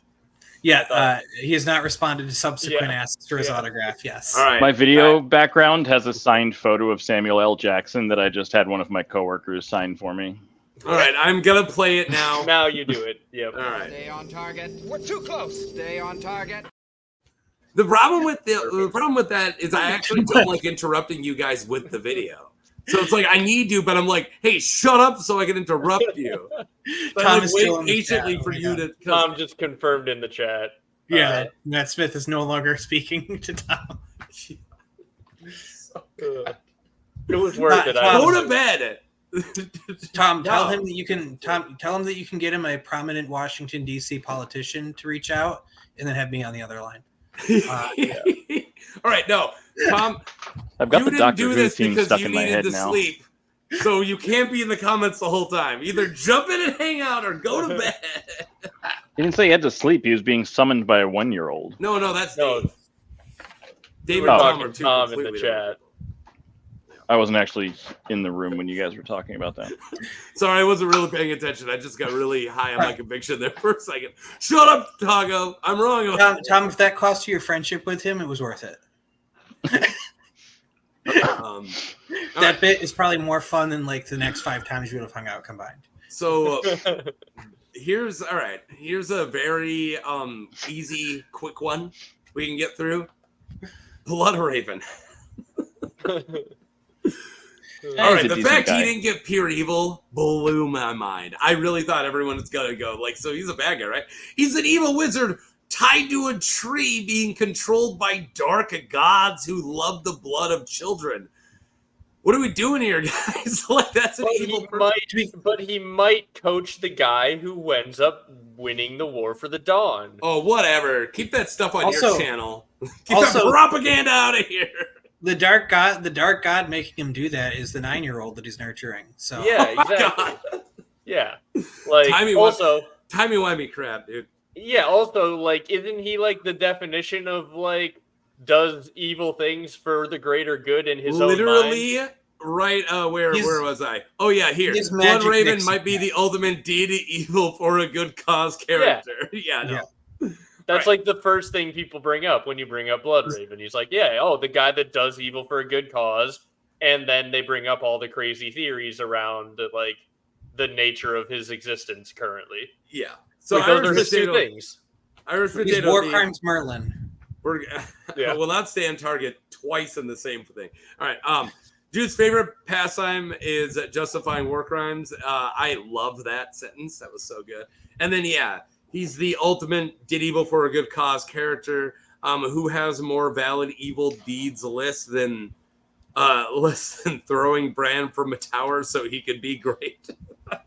And then I love Aegor Bittersteel had to pop in and just go evil.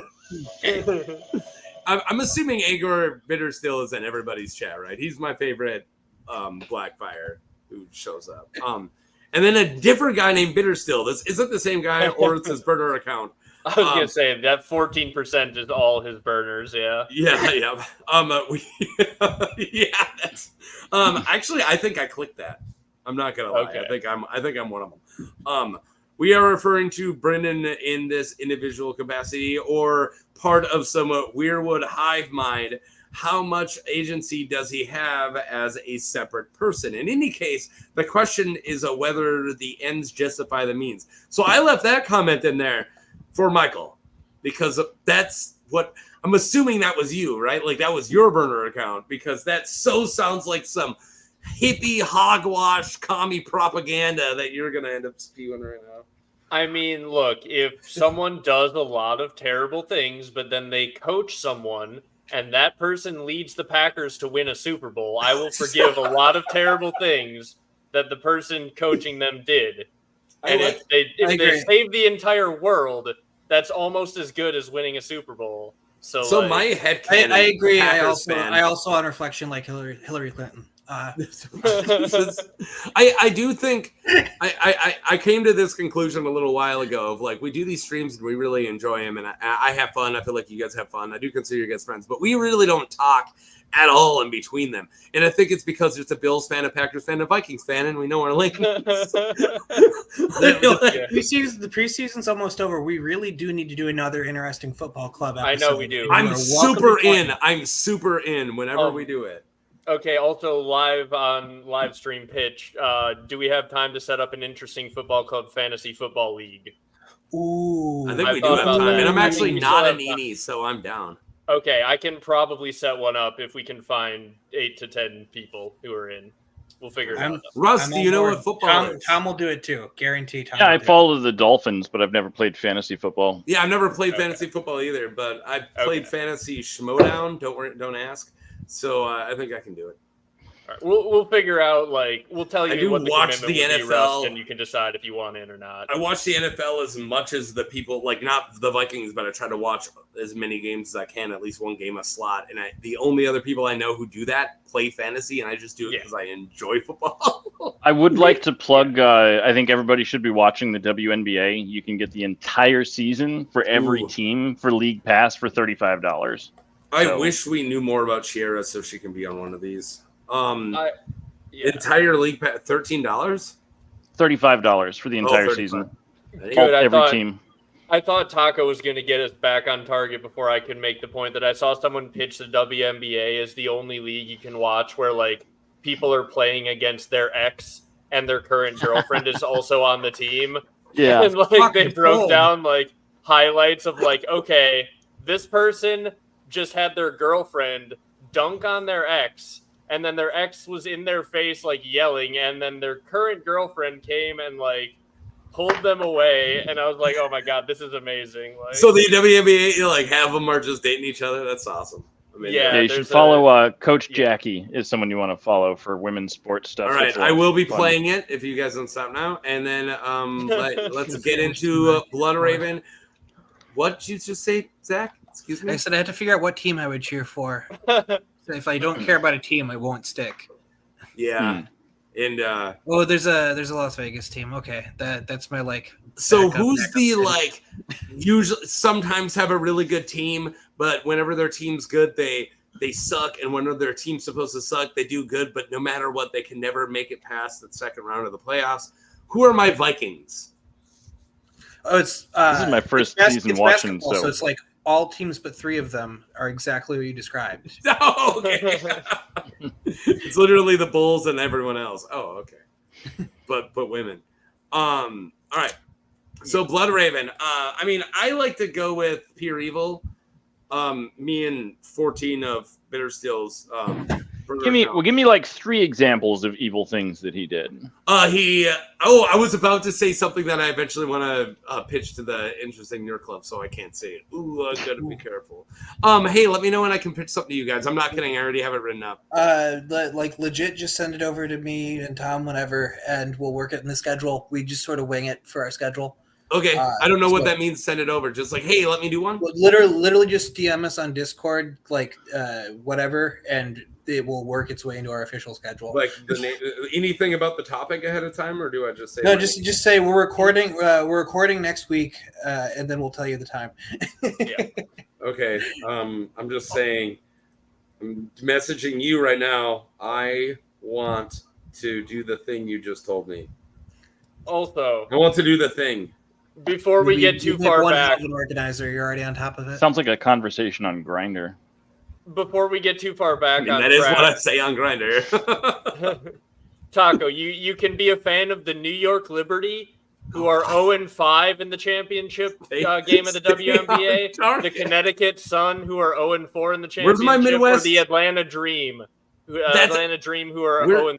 Is there a like I said, it's basketball. There's the Minnesota Lynx, but they have there is 4 Minnesota. Titles. Well, fuck they yeah, have 4 Minnesota titles though, so they're not the Vikings. They don't make sense. Like no, then I'm in. Sorry, no, wait. A Minnesota team wins. They're the only Minnesota team to ever win something. And no one talks about it. Minnesota should be all over this. I mean, we finally got Walls. Woo! Woo! And everybody who I work with are like, I hate him. I'm like, guys, Minnesota got something. Minnesota has a great track record of getting vice presidents. It's presidents y'all can't win. Tragically. Yeah. Mondale. Mondale, Humphrey, both would have been great presidents. Both didn't really get there. But that speaking of Hubert Humphrey not winning, stay on target. Yeah. Let's pivot to fantasy Richard Nixon, the man we're talking about right now, Bloodraven. Oh, there we go. All right, I'm like, bring it back. Yeah, bring it back. My Bloodraven thing is he can't be pure evil, and there's one thing I can point to say this. He goes out of his way to stop Dunk from dying in the 3rd Dunk and Egg novella. Goes completely out of his way to save his life. Yeah, but it's probably because he knows that he's needed for a prophecy later on. It has nothing to do with him caring about his life. Correct. So the the answer is he's doing all of his acts for a very specific cause that he believes is good, and may very well be. Or he does take good actions when he is able to. Sending Amy's Blackfire a invite, a save the date, just to axe him when he shows up is fucked up. If I sent a birthday dude was just in Pentos doing his thing. If I sent a birthday invitation to Vladimir Putin and he made the mistake of showing up, he's not walking out of my birthday party. Okay, yeah, but Amy's Blackfire isn't Vladimir Putin at all. Well, we don't know. Maybe he became him later. No, that's right? like you. No. That's you using this analogy of like Vladimir's like 13-year-old great nephew's former roommate. We don't know how bad that nephew is yet. If like 70 years down the line, he's a dictator too. No, I can't see. Not using all Blackfires are probably dictators. Yeah. Some I assume are good people. Some I assume are good dragon lords. Yeah. Oh my god. You can't use but most Blackfires are M13 or whatever, MS-13s. Yeah, no, I think Bloodraven is absolutely misguided. I do think he is, yeah, like you guys said, the epitome of does evil for a good cause, but his good cause I don't think is a good cause. It's again, do we call keeping the Targaryen dynasty alive a good cause? Us going off of prophecy, if prophecy tells me Targaryens are needed to stop the others, or the Dunk's foot is important, is that worth genociding in war crimes to keep the prophecy alive? Is it? I know Michael thinks so, but he's crazy. Yes, Taco, because he's going to help save the end of the world. The same reason that I made my YouTube channel, all for the prophecy. And if you're telling me this isn't justified, I'm going to say that you're wrong. Am I still invited at the compound? Can I still live at the compound? Yeah. My entire channel is all just in preparation for the prophecy, just like Bloodraven, so I get where he's coming from. But your Mount Carmel's going to be called like Dragonstone. Yeah. Oh yeah, God. Exactly. Oh my God. Let's do it. I don't like my life, man. Let's do it. Any prophecy that involves the Packers winning multiple Super Bowls. They have won multiple Super Bowls. I know that. No That's one. Like, we're not meeting anymore. The fact that Jordan Love turned out to being good pisses me off so much. I'm kind of actually the fact that you keep picking good quarterbacks means maybe you're onto something with this prophecy. It's great. It sucks. I need to be able to remember multiple of them. One of them, I only remember watching the replay as a kid all the time, and then I get to remember one. You know, I got to be able to remember many, many Super Bowls. There's like an early 90s Dennis Leary joke, and then I'll play Stay on Target on myself. But give me this. And he's just like, so the God talks to Pope. Pope talks to the Cardinals. The Cardinal talks to the priest talks to Jimmy Swagger. Jimmy Swagger talks to Brett Favre because, as we all know, God is a big Green Bay Packers fan. All right. This is the most we've used this ever. Stay on target. We're too close. Stay on target. It's a good thing. It's a good thing you only did like 6 of them. Like I said, it's great. When you were like, "Oh, we only got a couple left," I was like, "Are you looking at the clock or not?" Yeah. I knew we had Bloodraven and Aerys still. Yeah. Hey, do we? Hold on. I thought we only had 2 left. No. Oh no. Where's Bloodraven Walder and then Frey. Luke we got is correcting Walder, that. And then Aerys, and Tywin. Luke's Fuck, correcting I'm not gonna be that. around for I gotta go soon. Yeah, let's move. Yeah, I got to dip around 12 my time. Yeah. Same here. So Fair is that enough, 10 fair minutes or an hour? Yeah. 10 minutes for me. Oh Okay. yeah, no, we're not doing this in an hour. All Or in right. 10 minutes. I don't know. I don't got anything I going can on. stay. Michael, do you want to kill this? I can All right, stay, me yeah. and Michael will kill this if you guys got to go. Yeah. All right. Let's where finish do- up Bloodraven. Then people who got to leave, where do you stand on Bloodraven? I can take him or leave him. I think that he is like the ultimate like Machiavellian, like I am preventing a bad thing from happening. And it's going to be tough to say whether it was justified or not at the end. And that might be one of the main points of the books. Don't know, George. Would love a couple more. Yeah. Yeah. Wait, is George an author? Because he hasn't written anything lately. Mr. R.R. Yes. How good or evil he is definitely does depend on how things go that we don't yet know. We have to speculate how they will go, but he could end up being either or. So we're not really sure. Yeah, I speculate he'll end up being probably trying to do evil for a good So what you're cause, but saying maybe not. is he's done a lot of evil and we're waiting on to see if it was good or not? Yeah, it's. I might just have to call that evil. Well, he's done a lot of things that could be evil. The question is, were they necessary for the timeline to stop the end of the world? Or were they just convenient for him and also, like, happened to work out for the timeline? You know what I mean? It's like, did he need to kill that guy to save the world?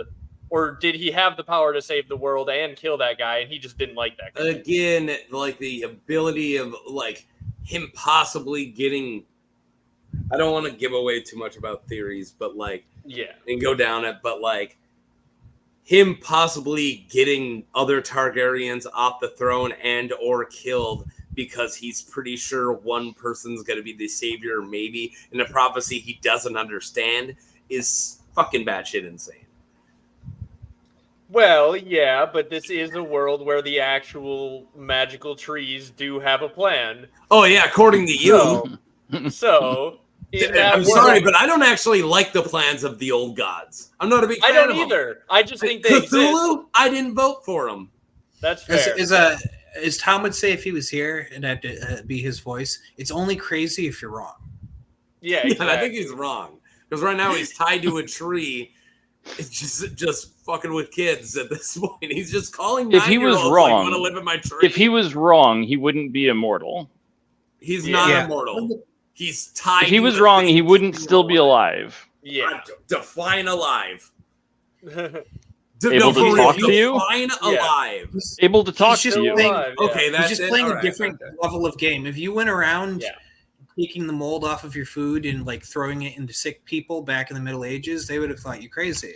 But if you go around giving people penicillin now, apparently you're just a scientist. Newsflash: Bloodraven didn't fucking invent penicillin. Not yet. That's in the winds. Not yet. No, that's actually what Dream of Spring is about. He invented Yes. King Bran the Broken, which might be better than penicillin in terms of saving lives. We don't know yet. We don't know. I never liked Bran. Read all he does is complain. He's a lame character. Bran's my least favorite Stark. I'm not even kidding. Fight me. Or maybe Ned. No, I'm kidding. I like Ned. All right. So you guys, it's pretty much we're all just agreeing with the chat. Did evil for good cause. Yeah, I think that's the right answer. All right. Yeah. Russ, you got to get out of here too. Yeah. It sucks because I was loving looking at your cat. Yeah. I mean, can you keep the cat on stream? And you can just go. I was just going to say, I'll be right back. I'm going to come back in a minute while these guys are still here, and then me and Taco will finish it up. Yeah. If you guys are gone by the time I'm back, I'll talk to you guys later. Yeah. Bye, Michael. You guys can help out. Thank you for having me. This was fun. Thank you for jumping in. I don't get to be here for Tywin, but I will look and see if you agree with my opinion that he's pure evil later. I'll speed run who's left. I think he's pure evil. Walder Frey, almost pure evil. Tywin, pure evil, and Aerys II, correct. He could have turned into a dragon. My man was so close. My man was so close. If Jamie didn't stab him in the back, he would have turned into a dragon. It would have been really cool. Yeah. Okay. Really cool. Those are my takes. Thank you for having me on. See ya. See ya, Zach. Yeah. And Rust, are you gonna say bye or are you gonna leave? I can hang out till Mike comes back. Oh, okay. Cool. Thanks for not leaving me completely alone, because I don't do well with being alone. Do you want to give your rundown of the last three so we know where your votes are? Walder, Tywin, and Mad King. Walder. Why don't we just talk about Walder? Okay, let's just talk about Walder. Because the Mad King, I just don't know enough about. Okay. To be honest. So Walder, like, how different is he from any of his ancestors? Like, was dealing with any previous Lord Frey just as annoying as dealing with him? Not that we know of. Like the Freys are pretty different than in the book for in Fire and Blood, because like, what's her name? It's like Sabbatha Frey seems like a cool hang. Like, she seems pretty awesome. And no, like, as far as we know, the Freys, like, people don't like them because they're jump, but I feel like it's like more of a prejudice against the lower class and these new money more than actually deserving it. As far as I know, Walder is the first prick Frey. Okay. Like, so it's probably the Freys actually joined the war before anybody else in the Dance of Dragons. Like, they're not late Freys at all back in the day. Yeah. They used to jump in there. So I'm just wondering if Walder is like the way he is because of generations of people just sort of pissing on his family because of where they came from. Maybe. But there is a compelling case to be made that, like, if the entire story was Walder's life from his point of view, he is just getting his revenge on all these other houses who have always laughed at him, and like... Yeah, but they all deserved it. And also, he did so well. The fact he still has a victim complex. Like, one of your sons married the sister of Tywin. Like, cash in your chips. Yeah. You did, like, he literally, there's a Frey, pun absolutely intended, in every pie in Westeros. Like, he's put a Frey finger in every pie. He's like, has a stake to Derry, has a stake to Crakehall, he has a stake to the River Run, he has a stake to Casterly Rock, he has a stake to, oh my god, I can keep going, Rosby. Like, there are so many castles that the Freys have a legitimate claim to because Walder killed it. Like, if he wasn't an asshole and wasn't a murderous freak, he would actually be really awesome. But no, he goes in red weddings and, like, marries 12-year-olds. Like, no, he's just a freaking jerk. You're entirely right. And, like, thinking about it from Crusader Kings terms again, yeah, I'd be super jacked, like with his end result. If you of, had like, his that build, many, yeah. that many kids on different thrones. Like, I'd be like sitting there, be like, oh yeah, this character, he's done a good job, this guy. And then yeah, you're right, he completely ruins his game at the end there, just for being a jerk. Russ, if you want to get out of here, you can, because I'm gonna read the Walder Frey card, but I don't know. Yeah, I'm gonna punch out here.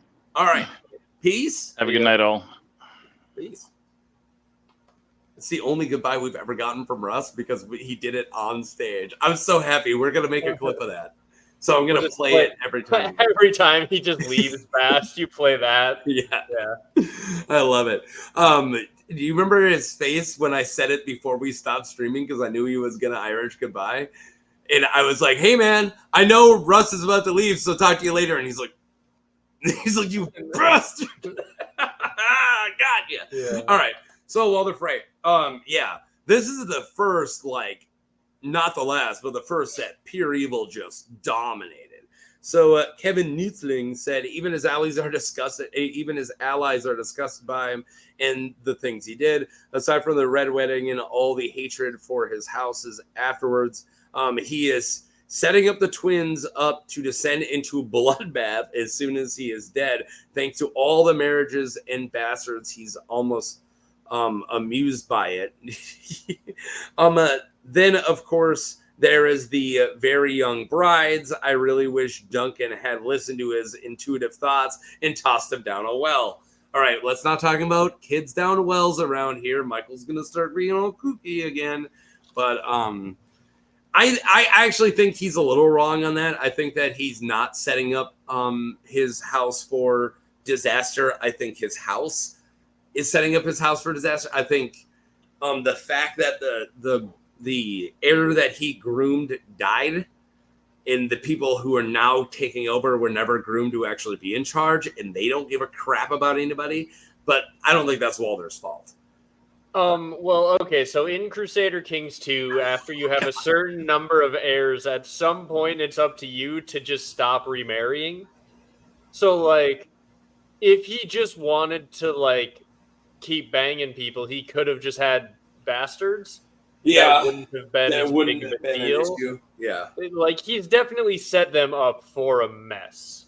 It's not. Yeah, there is a mess. His fault. And it's not even a mess just for the twins. There's a mess for his everything. actions have, like, very directly set up the mess in the fact that, like, he's just pumped out so many descendants, and, like, he could have also abdicated in favor of, like, someone at some point because he's freaking 90, but, like, that's not really expected. He so that's could hard have. to say. Like, I think it's expected, like what Hoster essentially did of, like, I'm old, Edmure, take over. Yeah, right. You know, right. like, and there's a like, you'll see that here and there, or people who are like, I'm gonna leave and go to a thing of service. Like, I'm gonna go to King's Landing. I'm gonna go to the Wall. I'm gonna go here. Jorah's dad, Jeor Mormont. Yeah, Jeor's like abdicated, right? You're an adult with a wife.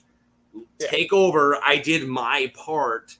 Yeah, and also Jeor's one of the best characters of the entire book. So yeah. And then King Ad, or is it King Gad? Totally innocent. Rob had it coming. He's got good points. He's got good points. Unbowed, unbent, unbroken said anyone saying that is justified is full of it. He has every right to not want to ally with the Starks and the Tullys after Robb humiliated his family. The issue of the Red Wedding was an act so heinous that it's seen as one of the two biggest transgressions in the eyes of the Seven. And the old, it's weird that they just said Seven, like it's kind of more of an old god thing, but yeah. Every house despises them as a result. That hurts them in the long run. Nobody cares to treat with the house with respect. Even their own allies, like the Boltons, see them as cannon fodder. Yeah, absolutely. I think, and that also, that just said what both of us said is, you grew too big, you know, like you're picking it up. And I think that if he did everything he did smart, like if he's like, all right, only Stefan's line has any chance at the twins, but yeah, you know, like you guys go get the Rosbys, like send them all there to live in those areas. Like no, like Merritt Frey, who or was a son of a Craykall, like they should have all been raised at Craykall to then eventually marry even more Craykalls and take over Craykall, so on and so forth. Not just 50 Freys at the twins, all just trying to get a little piece of pie, Frey pie. Yeah, I like the other thing that also like just anytime the Red Wedding is brought up, you can bring up from Walder's perspective, like, hey, we had a deal. This guy completely backstabbed me, disrespected my house, goes against my deal, and like there's nothing I can do because I already like gave up my end of the deal. What do you do about this? And it's just like, well, also though, you were basically extorting him to get that deal. Like, yes, he did go against it, but you were like, oh, your dad's gonna die if you don't do exactly what I say? Okay, I'm gonna overcharge you to cross the toll bridge. Like, it's just silly. It's like, imagine if you just pull up to the toll collector and it's just like whatever the heck he happened to be doing that day, whatever he like asked you for that day, and you're just like, I gotta get my dad to the hospital like real quick. And he's just like, oh, your dad's gotta go to the hospital? No, he's like, give me your daughter. He's just like, jeez. My son needs a wife. Like, and you're just like, well, my dad is gonna die. I don't want you to marry my daughter. He's just like, well, that's the toll today. I've decided. That guy's extorting you. Going over those chapters again, all the Northmen don't get it. Like, because they're like, oh yeah, let's go. And it's like, oh yeah, we could just march down there. I mean, it's like, your dad's Bannerman, right? And your dad's swore to me. And she goes, yeah, Walder Frey's not really going to let me go treat with him. And then like Great John and all the other ones are like, let's march on him. What are you talking about? Like, what do you mean? We own them. Let's go. Right. Like, what, they going to fight us? Like, and the Northmen are like, what are you talking about? They probably should have just showed up at the twins, started marching across the bridge. Yeah, absolutely. And if they tried to stop me, like, you can't. Right. Like, I'm sorry. Also putting down a rebellion of a powerful house like the Freys. Yeah. Is like exactly what Robert did to show how badass he is at the beginning. Like, oh my God, Robb Stark just stomped the Freys. Yeah. Now what's going on? Yeah. Robb's marching south with the entire Northern Army. One house tried to stand against him for like 2 minutes and he just took their castles. Yeah. Which, I don't know. Could they have taken the twins? Probably. But like, I probably, but like sieges take a long time, right? Like, that's I don't know if they even would have sieged, because I think they would have just done it because they have so much. I don't know what they would have had. Like, that's the thing. It's tough to take a castle. It would have slowed them down. You're right. Like, do they have the supply lines, the logistics? Let's just pretend we knew it and just say it really casually, like we already said in the movie. Yeah, well, that's the thing is though. But like, okay, if they had just shown up and like not even asked a question, just started marching across the bridge, like as an army, would they have like fortified and been fortified and ready? I don't know. Maybe. Or instead of Catelyn going up to negotiate and also like making it seem even, you know? Yeah, exactly. Like, no. They're all going to show up. Yeah. Whatever you could say in front of me, you can say in front of Great John type shit. You know, and the Great John's going to tear your freaking head off. Well, right. Or like you don't even act like it's a negotiation. Like if you were expecting your boss to show up and tell you what you have to do for the day, and he shows up and asks you like, okay, what do you think? Give you this. Would you do this for me? You're like, actually, I'd like you to do this. I'd like you to do this instead. And you're like, you know, it's like, well, this is on break now. You just showed up and it was like, hey, you're going to do this, this, and this today. Yeah. You'd have had to have been like, all right, dang it. Yeah. Anyways, I feel like talking about this is pretty goofy. I think it's pretty safe to say he is pure evil. I do think he's a good dad. Because I think when we talked about dads, we actually are pretty favorable for him. Yeah. Because he does try to keep as many of them. He tries to set them up. Oh yeah. Yeah, but he sucks at it. But he does try. I don't know. Walder Frey sucks. That's he tries. Everyone just like shits on him whenever he tries to like. You know, he's like, hey, here's my daughter. And they're just like, you stupid Frey. We don't want your daughter. And he's just like, what? Come on. What? Bang weasels. I don't marry him. Yeah. Oh, man. You do what? All right. So, Aerys? Yeah. I mean, yeah, this goes back to the, do we blame somebody who's clearly suffering through PTSD from Duskendale and also most likely is being haunted by dragon dreams? And also Bloodraven's probably doing some poking too. Is any of that excuses for burning people alive? My answer is fuck no. No, yeah, he's evil. Not at all. No, not at all. And in fact, voices in your head telling you to be evil is probably like one of the actual leading causes of someone doing some actually evil schizophrenia. shit. So maybe just like schizophrenia runs in the eyes of, or runs in the line of Targaryens, and there's no magic. They're just. Well, yeah, I think George is probably doing the thing where, like, all of these mental illnesses, back in the day, they thought a lot of them were magic. Like, seizures were, like, actually being seized Demons. by a demon. Yeah. All right, so, let's check out the card, because I did grab these comments, you know, because not just because I was going to do 3 comments, because I actually do like what they're bringing up, and I want to address some of the things they're bringing up, too. So, his madness was a slow decline, only worsened by Duskendale's situation. That's what I just brought up. I think there is a real argument here to be made that Aerys is not being solely responsible for his actions. Again, I brought this up just so we can pretty much say what we already did. Due to his raging mental illness, his rivalry with Tywin started before his madness worsened, yes, but it was mostly comprised of childhood remarks about his wife. This hardly qualifies as an evil act. Tywin sacked a city over these insults. In comparison, Tywin makes him look like Mother Teresa. Yeah, pre-Duskendale Aerys is just a weird jerk. Like, I don't think he was in any way evil. Post-Duskendale, but again... You're not paranoid if everyone's actually out to get you. Yeah. Yeah. I think there's a lot of people who went through traumatic experiences, you know, people who go to war, people who actually go through PTSD, that don't burn their enemies alive. Yeah. Like, anyways, and then Grant Campbell said, evil, yet clearly mental ill from the Duskendale fiasco. Yep, there you go again. And then Lawrence Reed said, well, first to take the black. That's what he always says. He did have Bloodraven talking to him in his head. Yeah.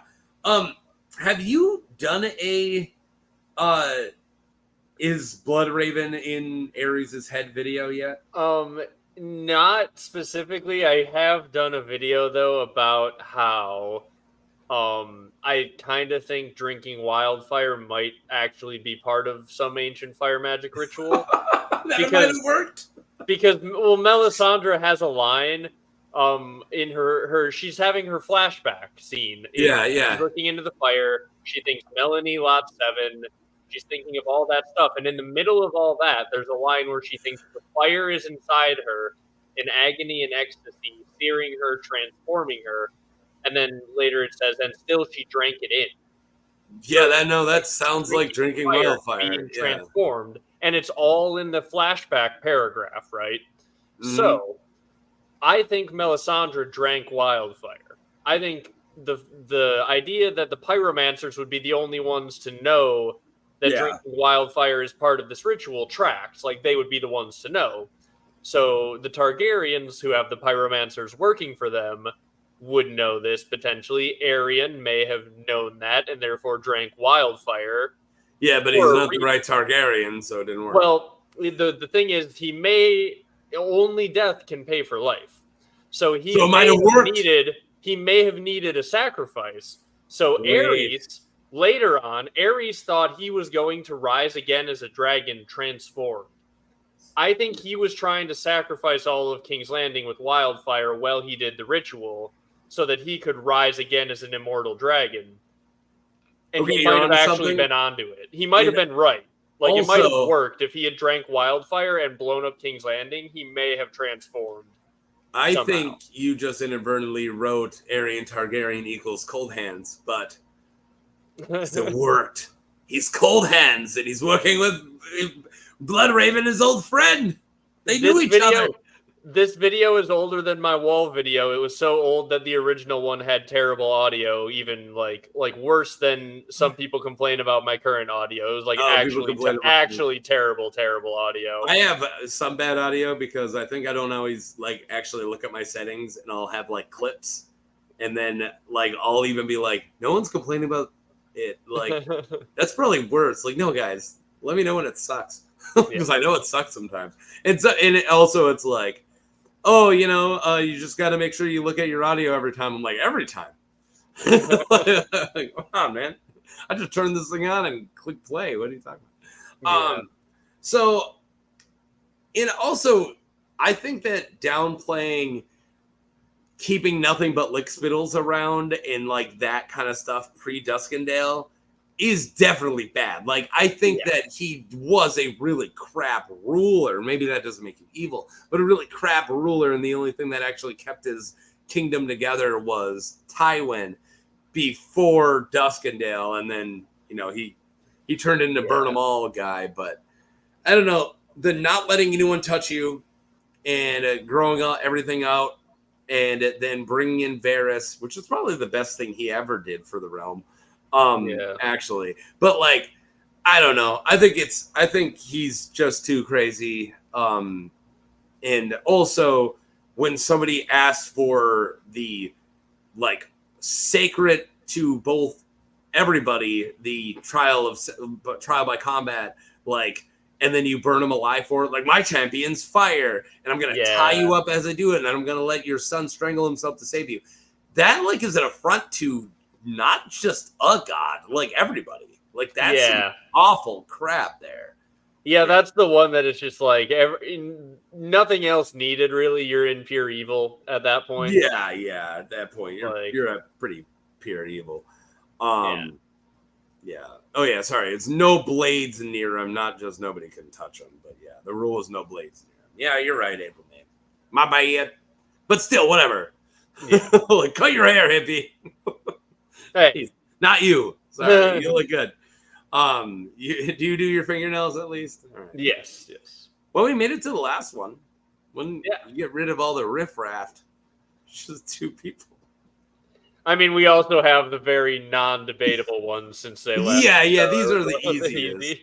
Yeah, these are the easiest. Tywin Lannister. So Kevin Nutzling again, for a guy who's constantly spills of the virtues of his family and legacy, he delights in torturing Tyrion and refusing to see how much he is messing up his kids. Yeah, 100%. Sorry, I'm yawning.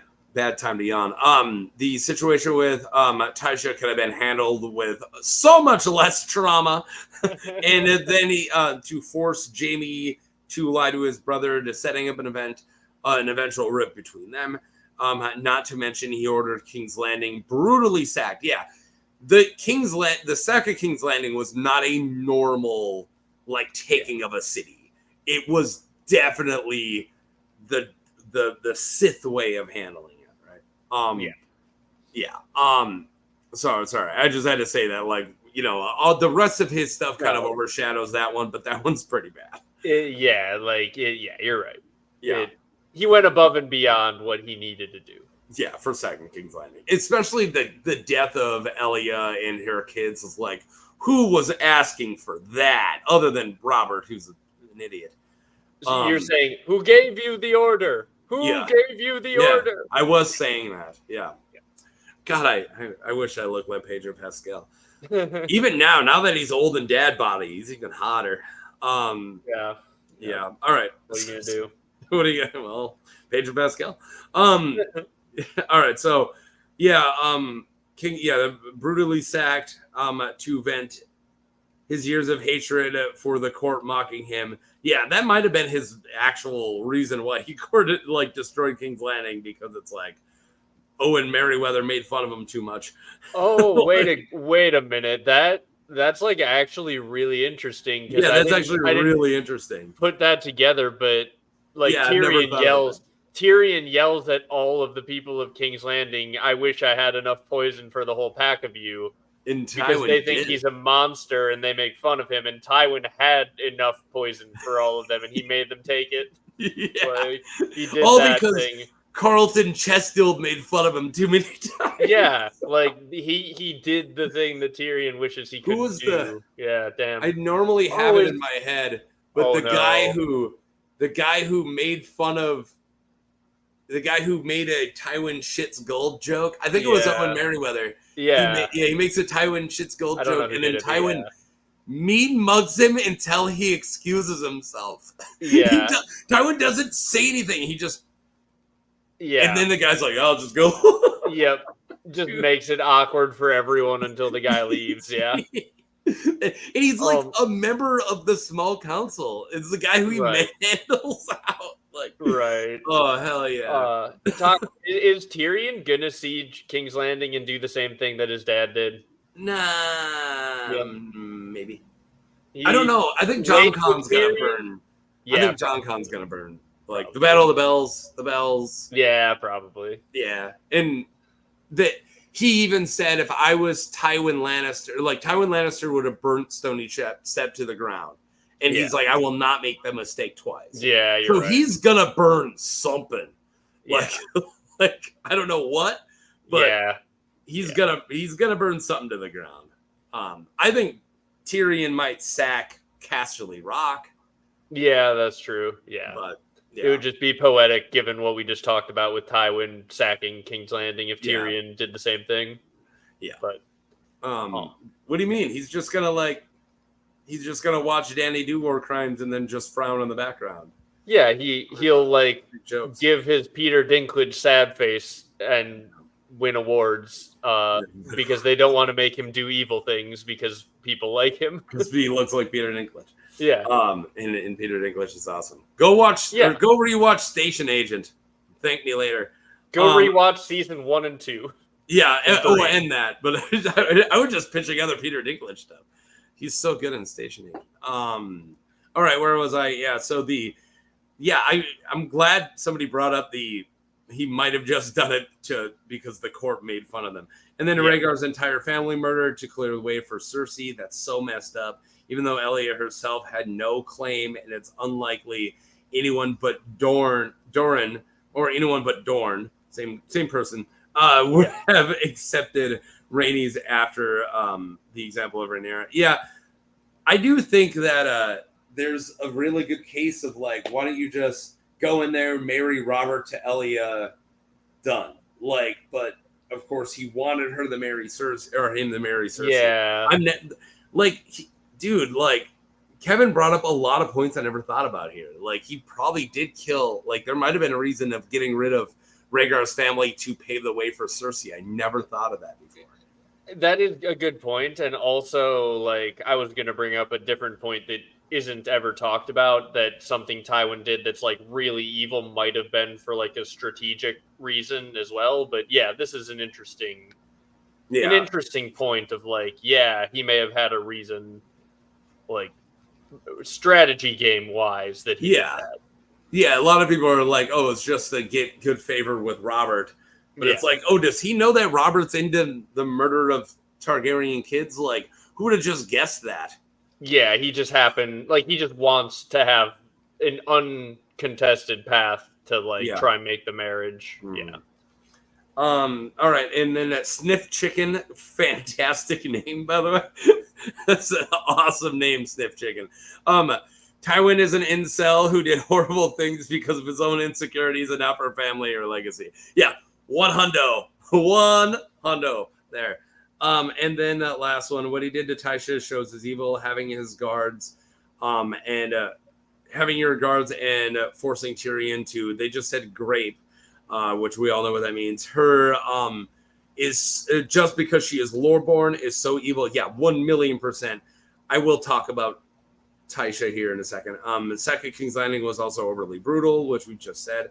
Not to mention the Red Wedding, breaking ancient guest rights.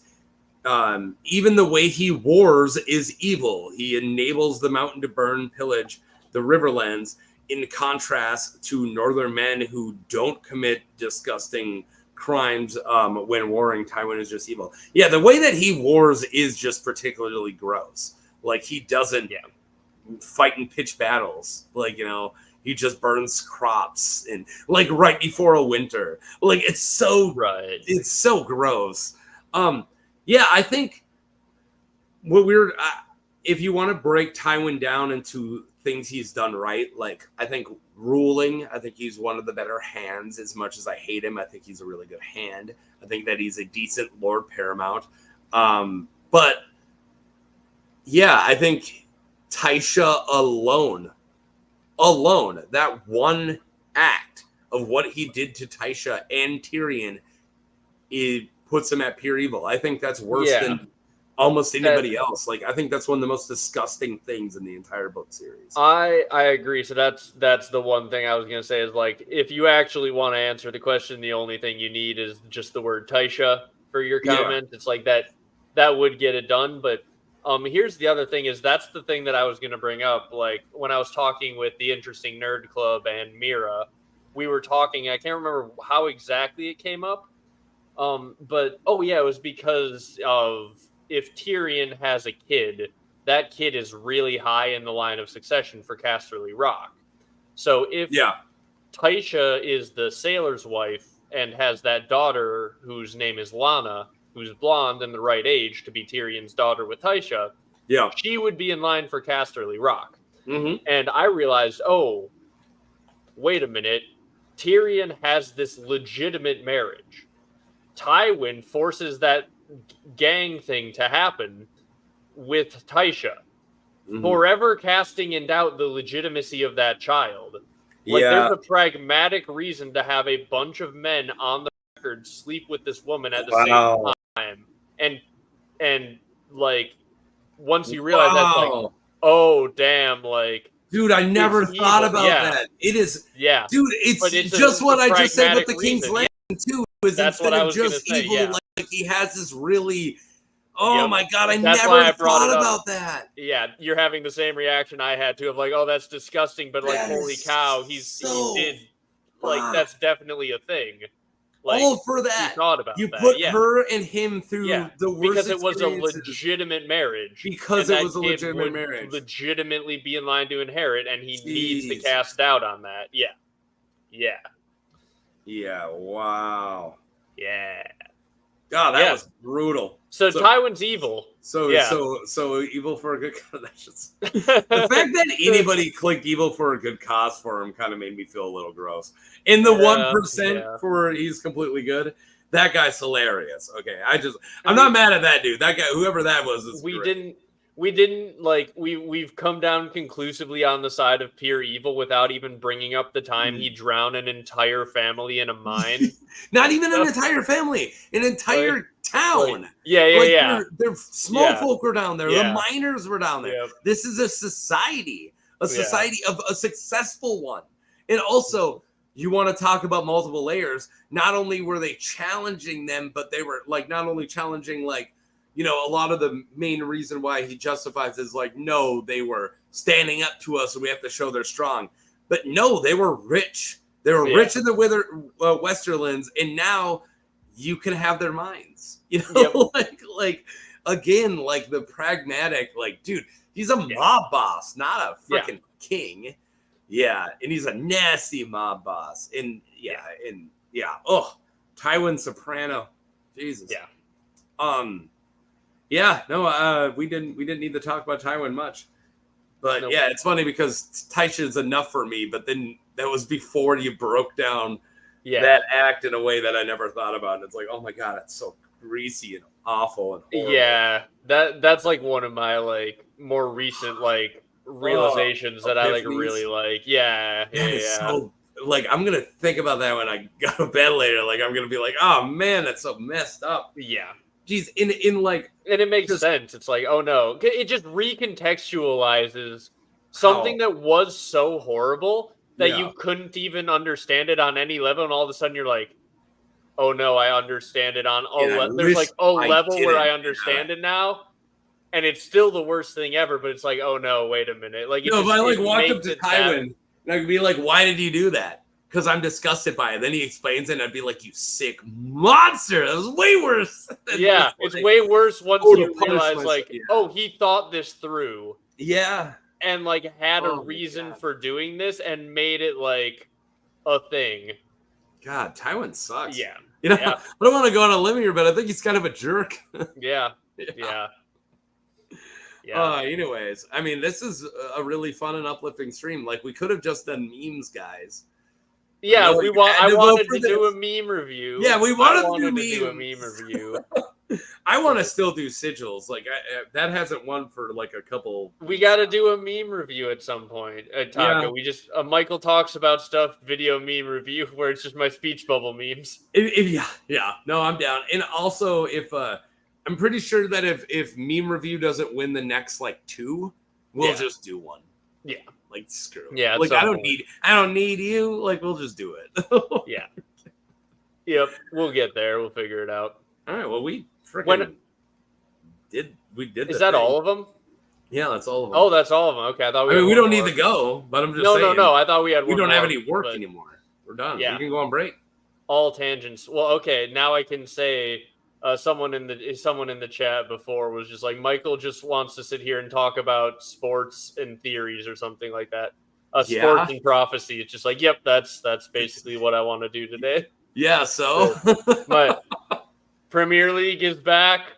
Do you follow Premier League at all? No, I do not. Okay. I'm sorry.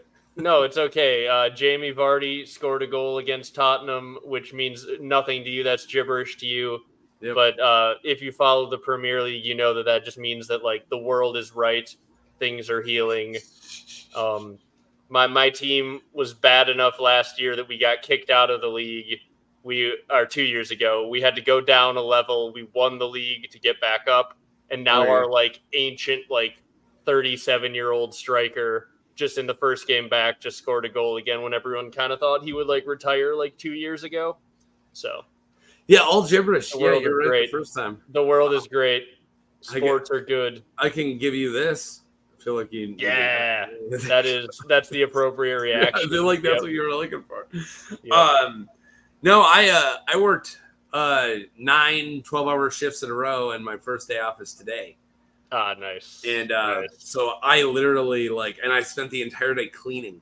I didn't play video game. I got the slides done. And I watched Jackass movies to do it. And then I watched Hard Knocks for Chicago Bears as I cleaned. And it's really good so far. But Hard Knocks is usually pretty freaking good. So yeah. I'm sad that we didn't get to use this video the whole time. This isn't Game of Thrones. Ow! fits so well. I was using it a lot on my reviews for House of the Dragon because it's like, hey, this is actually good. You know what that means? Yeah. Like, dragon action, not just for the sake of dragon action. Right. Yeah. Right. I didn't catch your season 8 or episode 8 rather. Oh, you watched the other ones? I watched some of them. I didn't catch the last couple though. How did you feel about the end of the season, which was like the controversial? Well, let me answer Chrissy Angel because I love Chrissy Angel. No, I have not. I just play fighting games. Any game that I have to like commit to just because Dad and I work a lot, I just can't do. And if I bought it, I would buy it, play it for 2 days, and then not be able to finish it. Like I have to play games that I can't get invested in too much, like just skill-based games that it's like a game of chess is a fighting game. I play 2 rounds with somebody and then I put it down. Like I don't get the game too much between the channel, husband duties, wife duty, or husband duties, father duties, and 50 plus hours a week in a factory. And then also I want to go on bike rides because the weather is almost already getting cold. So my 1 day off before my 9-day stretch, I filmed 3 videos before 10 a.m. Then I went to a movie at 10 a.m. And then I went on a 45-mile bike ride. And then when I got home, I went and got the kid from daycare. Nice. So it was like I did a weekend in like 4 hours. Yeah. Yeah, that's just So, and I didn't play a video game that day either. So yeah, no, I wish I could play Elden Ring because I heard a lot about the lore and a bunch of George stuff. Yeah, I was gonna say something. What was your question? Oh, how'd you feel about the end of season 2? So I thought it was really awesome because like we got a lot of character stuff, like actual important things, and of course the Bloodraven epiphany, and that was really sweet. And then all these really cool important scenes, and then like right before it got into the third act, we got this really sweet montage where we're seeing where all the armies were at, where all the main characters were at, and then it just transitioned right into the Battle of the Gullet. And then we got to see the Battle of the Gullet. And then we saw see a really cool character die, like right at the end. And it gave this, oh, wait, no, never mind. They skipped that out. No, what the fuck? Like, So somebody in my comments was like, as an episode of television, like 7 out of 10. As a penultimate episode of the season, 10 out of 10. As a season finale, 3 out of 10. It's like, and that sucks. I think the entire problem comes from the fact that they just chopped off the last 2 episodes of the season for budgetary reasons. Oops. And that sucks. And it will hurt. It hurts season 2 as a product.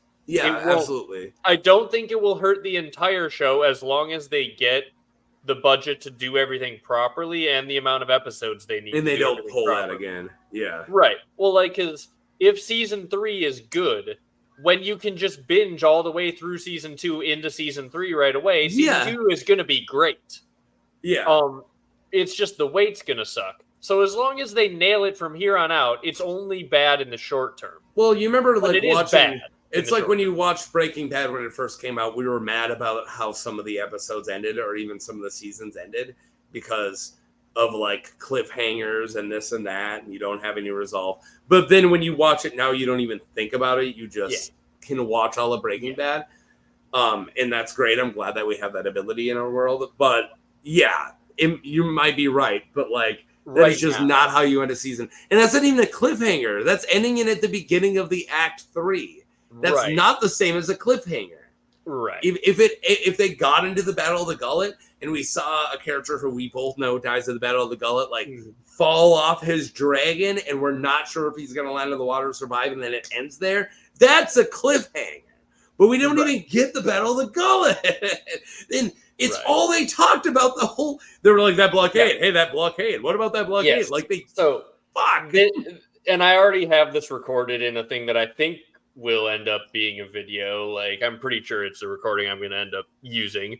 And I talked about like so many of the things that feel slow wouldn't feel slow if we had had 2 more episodes and we had gotten the payoff. It feels slow to have Daemon spend his entire arc raising an army. The army never marches anywhere. Never see. But if we saw March, it felt slow to constantly be reminded about this blockade and that people were hungry when we don't get the Battle of the Gullet. Once you have the Battle of the Gullet, it no longer feels slow. It feels like the appropriately paced buildup for episode 9 and 10 to come in and give us the Battle of the Gullet and Daemon's army going to do something. And then we didn't get that, so all of a sudden it feels slow when it's like, nah, it was paced well and fine. Well, in so much off the end. So much of the last episode is talking about how good season 3 will be. Like Allison shows up and goes, so season 3, do you want to do this? Like that's like half of that show. No, in the treatment of Harrenhal, like I know that you love all the Aerys Rivers stuff, and I'm not gonna disagree with you when you need that. And I know we got to like see Bloodraven. He had 2 eyes. All right. Anyways, well, are you gonna? Or is that a Matrix thing? Is it like Neo thinks of himself as pretty, so when he's projecting himself, he's young with both eyes? Well, so he lost the eye before he became attached to the tree. I could see him not having like the root growing through the eye socket. Yeah, but he has an eyeball. But he has an eyeball. Yeah, that's the problem. I know. So I think it's a Neo self-projection. It's got to be something. Yeah, it's got to be something. When I project myself into the Matrix, I'm taller and way more handsome, and I don't have a dad bod. And normally I'm black. I'm Dennis Rodman. Actually, that's what. If I could be a person physically, it would be Dennis Rodman. Okay. I'm just saying, he's hot. Yeah, it was hot. Now he's enough. old, but like 90s Rodman. What's up? Yeah. Anyways, what? I got distracted. What are we doing here? We're talking about Harrenhal. Oh God. Yeah. No, it wasn't before he got his eye cut out. No. So he got his eye cut out in a battle before. Yeah, from Aegor. Bittersteel cuts his eye out, right? Yeah. He took his eye, and I took our sister, because So what did Old Ship Deck said is like so many of the wars in this world are fought over who gets to bang their sister or not. It's like, oh my God, like most of the wars. Yeah, too many. The war for Cersei's Seawood. Yeah. Yep. And then like all the Blackfire rebellions are like, how come you get to bang Sierra Seastar? Trust me, Aegor, I wake up every day going, why does Bloodraven get to bang Sierra Seastar? Not me. I get it. But I'm not going to start a war about it. Yeah. Because the one picture we have of her is from a muck, and he went all out on that picture. Yeah. They went all out. Yeah. Oh, man. Yeah, we could call it whatever you want. I feel like we're just chatting. I don't really have anything else. Yeah. Yeah. How you doing? Doing good? I've been all right. Been busy, but Yeah, you're cranking out videos. You told me that you wanted to stick to the 1 to 2 a week, and you've been doing 1 to 2 a week pretty much the entire time through House of Dragon. And holy crap, that was a busy time for every A Song of Ice and Fire creator, like me included, of course, because I was doing the same 2 I always do, plus House of Dragon reviews, and that sucked. Like I was happy for it to be over just so I could go back to 2 videos a week. So I haven't felt like it's been over yet because I've kind of been in the mindset of like you still have the month after people are still going to be fully in the House of the Dragon mindset. Yeah. So I'm still pumping out, trying to do 2 videos a week for a while. Yeah, we'll see. No, I'm over it. I'm doing my hot pie. What's the difference tomorrow? Like I'm over it, dude. Let's talk about hot pie. Let's get back to I've still got enough takes at the end of the season that I want to get out over the next couple weeks. So I was like, I've got a to-do list of videos to make. And I was sitting there like, I've been busy. I've been like, because we're almost about to get to the busy season with my actual work as well. Yeah. But it's been pretty busy leading up. So like I've had very few days off for that. And then I'm just like working on the channel stuff as well. And then I had today off. And I was like, I am going to get like 4 videos finished recording. I'm going to get way ahead. I'm going to do whatever. And I didn't do any of that. I just took the actual day off because I haven't had one in a long time. I'm like, I feel you there. All right, well, relax today. I think we can get out of here. We covered all the characters we wanted to. And now that we know what this looks like, if you made it this far in the stream, this will be an option. Next time we do options, we will do Are They Evil will be an option for our live streams going forward. Like I feel it. Yeah. One thing I was going to mention, Taco, all of these characters who are like borderline in the Are They Evil thing, right? Where you're doing your polls. Mm-hmm. Could you somehow set up a bracket where they're all in a bracket in the middle, and then the ones that are voted evil advance towards the most evil, and the ones that are voted not like the least evil advance towards the most good? Might be able and to you find out who is the most good of all the gray characters and who is the most evil of all the gray characters. That's funny. Yeah, maybe we'll figure it out. I do think I got to rework the poll itself, but the problem is I did it for Maegor and it made sense for Maegor, and then to keep control, I had to use them for all of them, and there is just no complex dynamic that worked for every character. Yeah, and that's just unfortunate. I was unhappy about that, we'll figure out if there's a better scale or what we can do, I guess. But the people who are like, "Oh, this isn't complex enough," I can't help you. There's only a few options. Poll. There's 4 options. I'm breaking down an entire complex character in a yes or no question, essentially. Of course, it's not doing it justice. 100%. I completely agree. All right. Okay. You got anything going besides your Saturday vid this week? If it depends on how much work I get done over the next couple days, maybe a midweek vid. Otherwise, Saturdays. But yeah, Saturdays sometimes randomly. You got a tease for Saturday yet? No, because it depends on if I get my midweek video done or not. So, and then the midweek video will be the Saturday video. I have a Saturday video I want to get done, and I have a midweek video that I could get done. But like, I also have a midweek video that's recorded that I could just edit together quickly for Saturday if I don't get either one done. So we'll figure it out. All right, cool. Well, anyways, I'm sure you're subscribed to Michael Talks About Stuff, but if you have not, do it. Also, check out Interesting Nerd Club 100%. And Dave still technically is on a channel with the Northern Entertainment Group, but I don't think that channel does anything anymore. I was a co-founder of that channel before I left to do my own thing. But I'm glad I got Dave on one of these. He is a cool cat and a half. Yeah. But all right, peace. Yeah. Yep. See you. Bye-bye.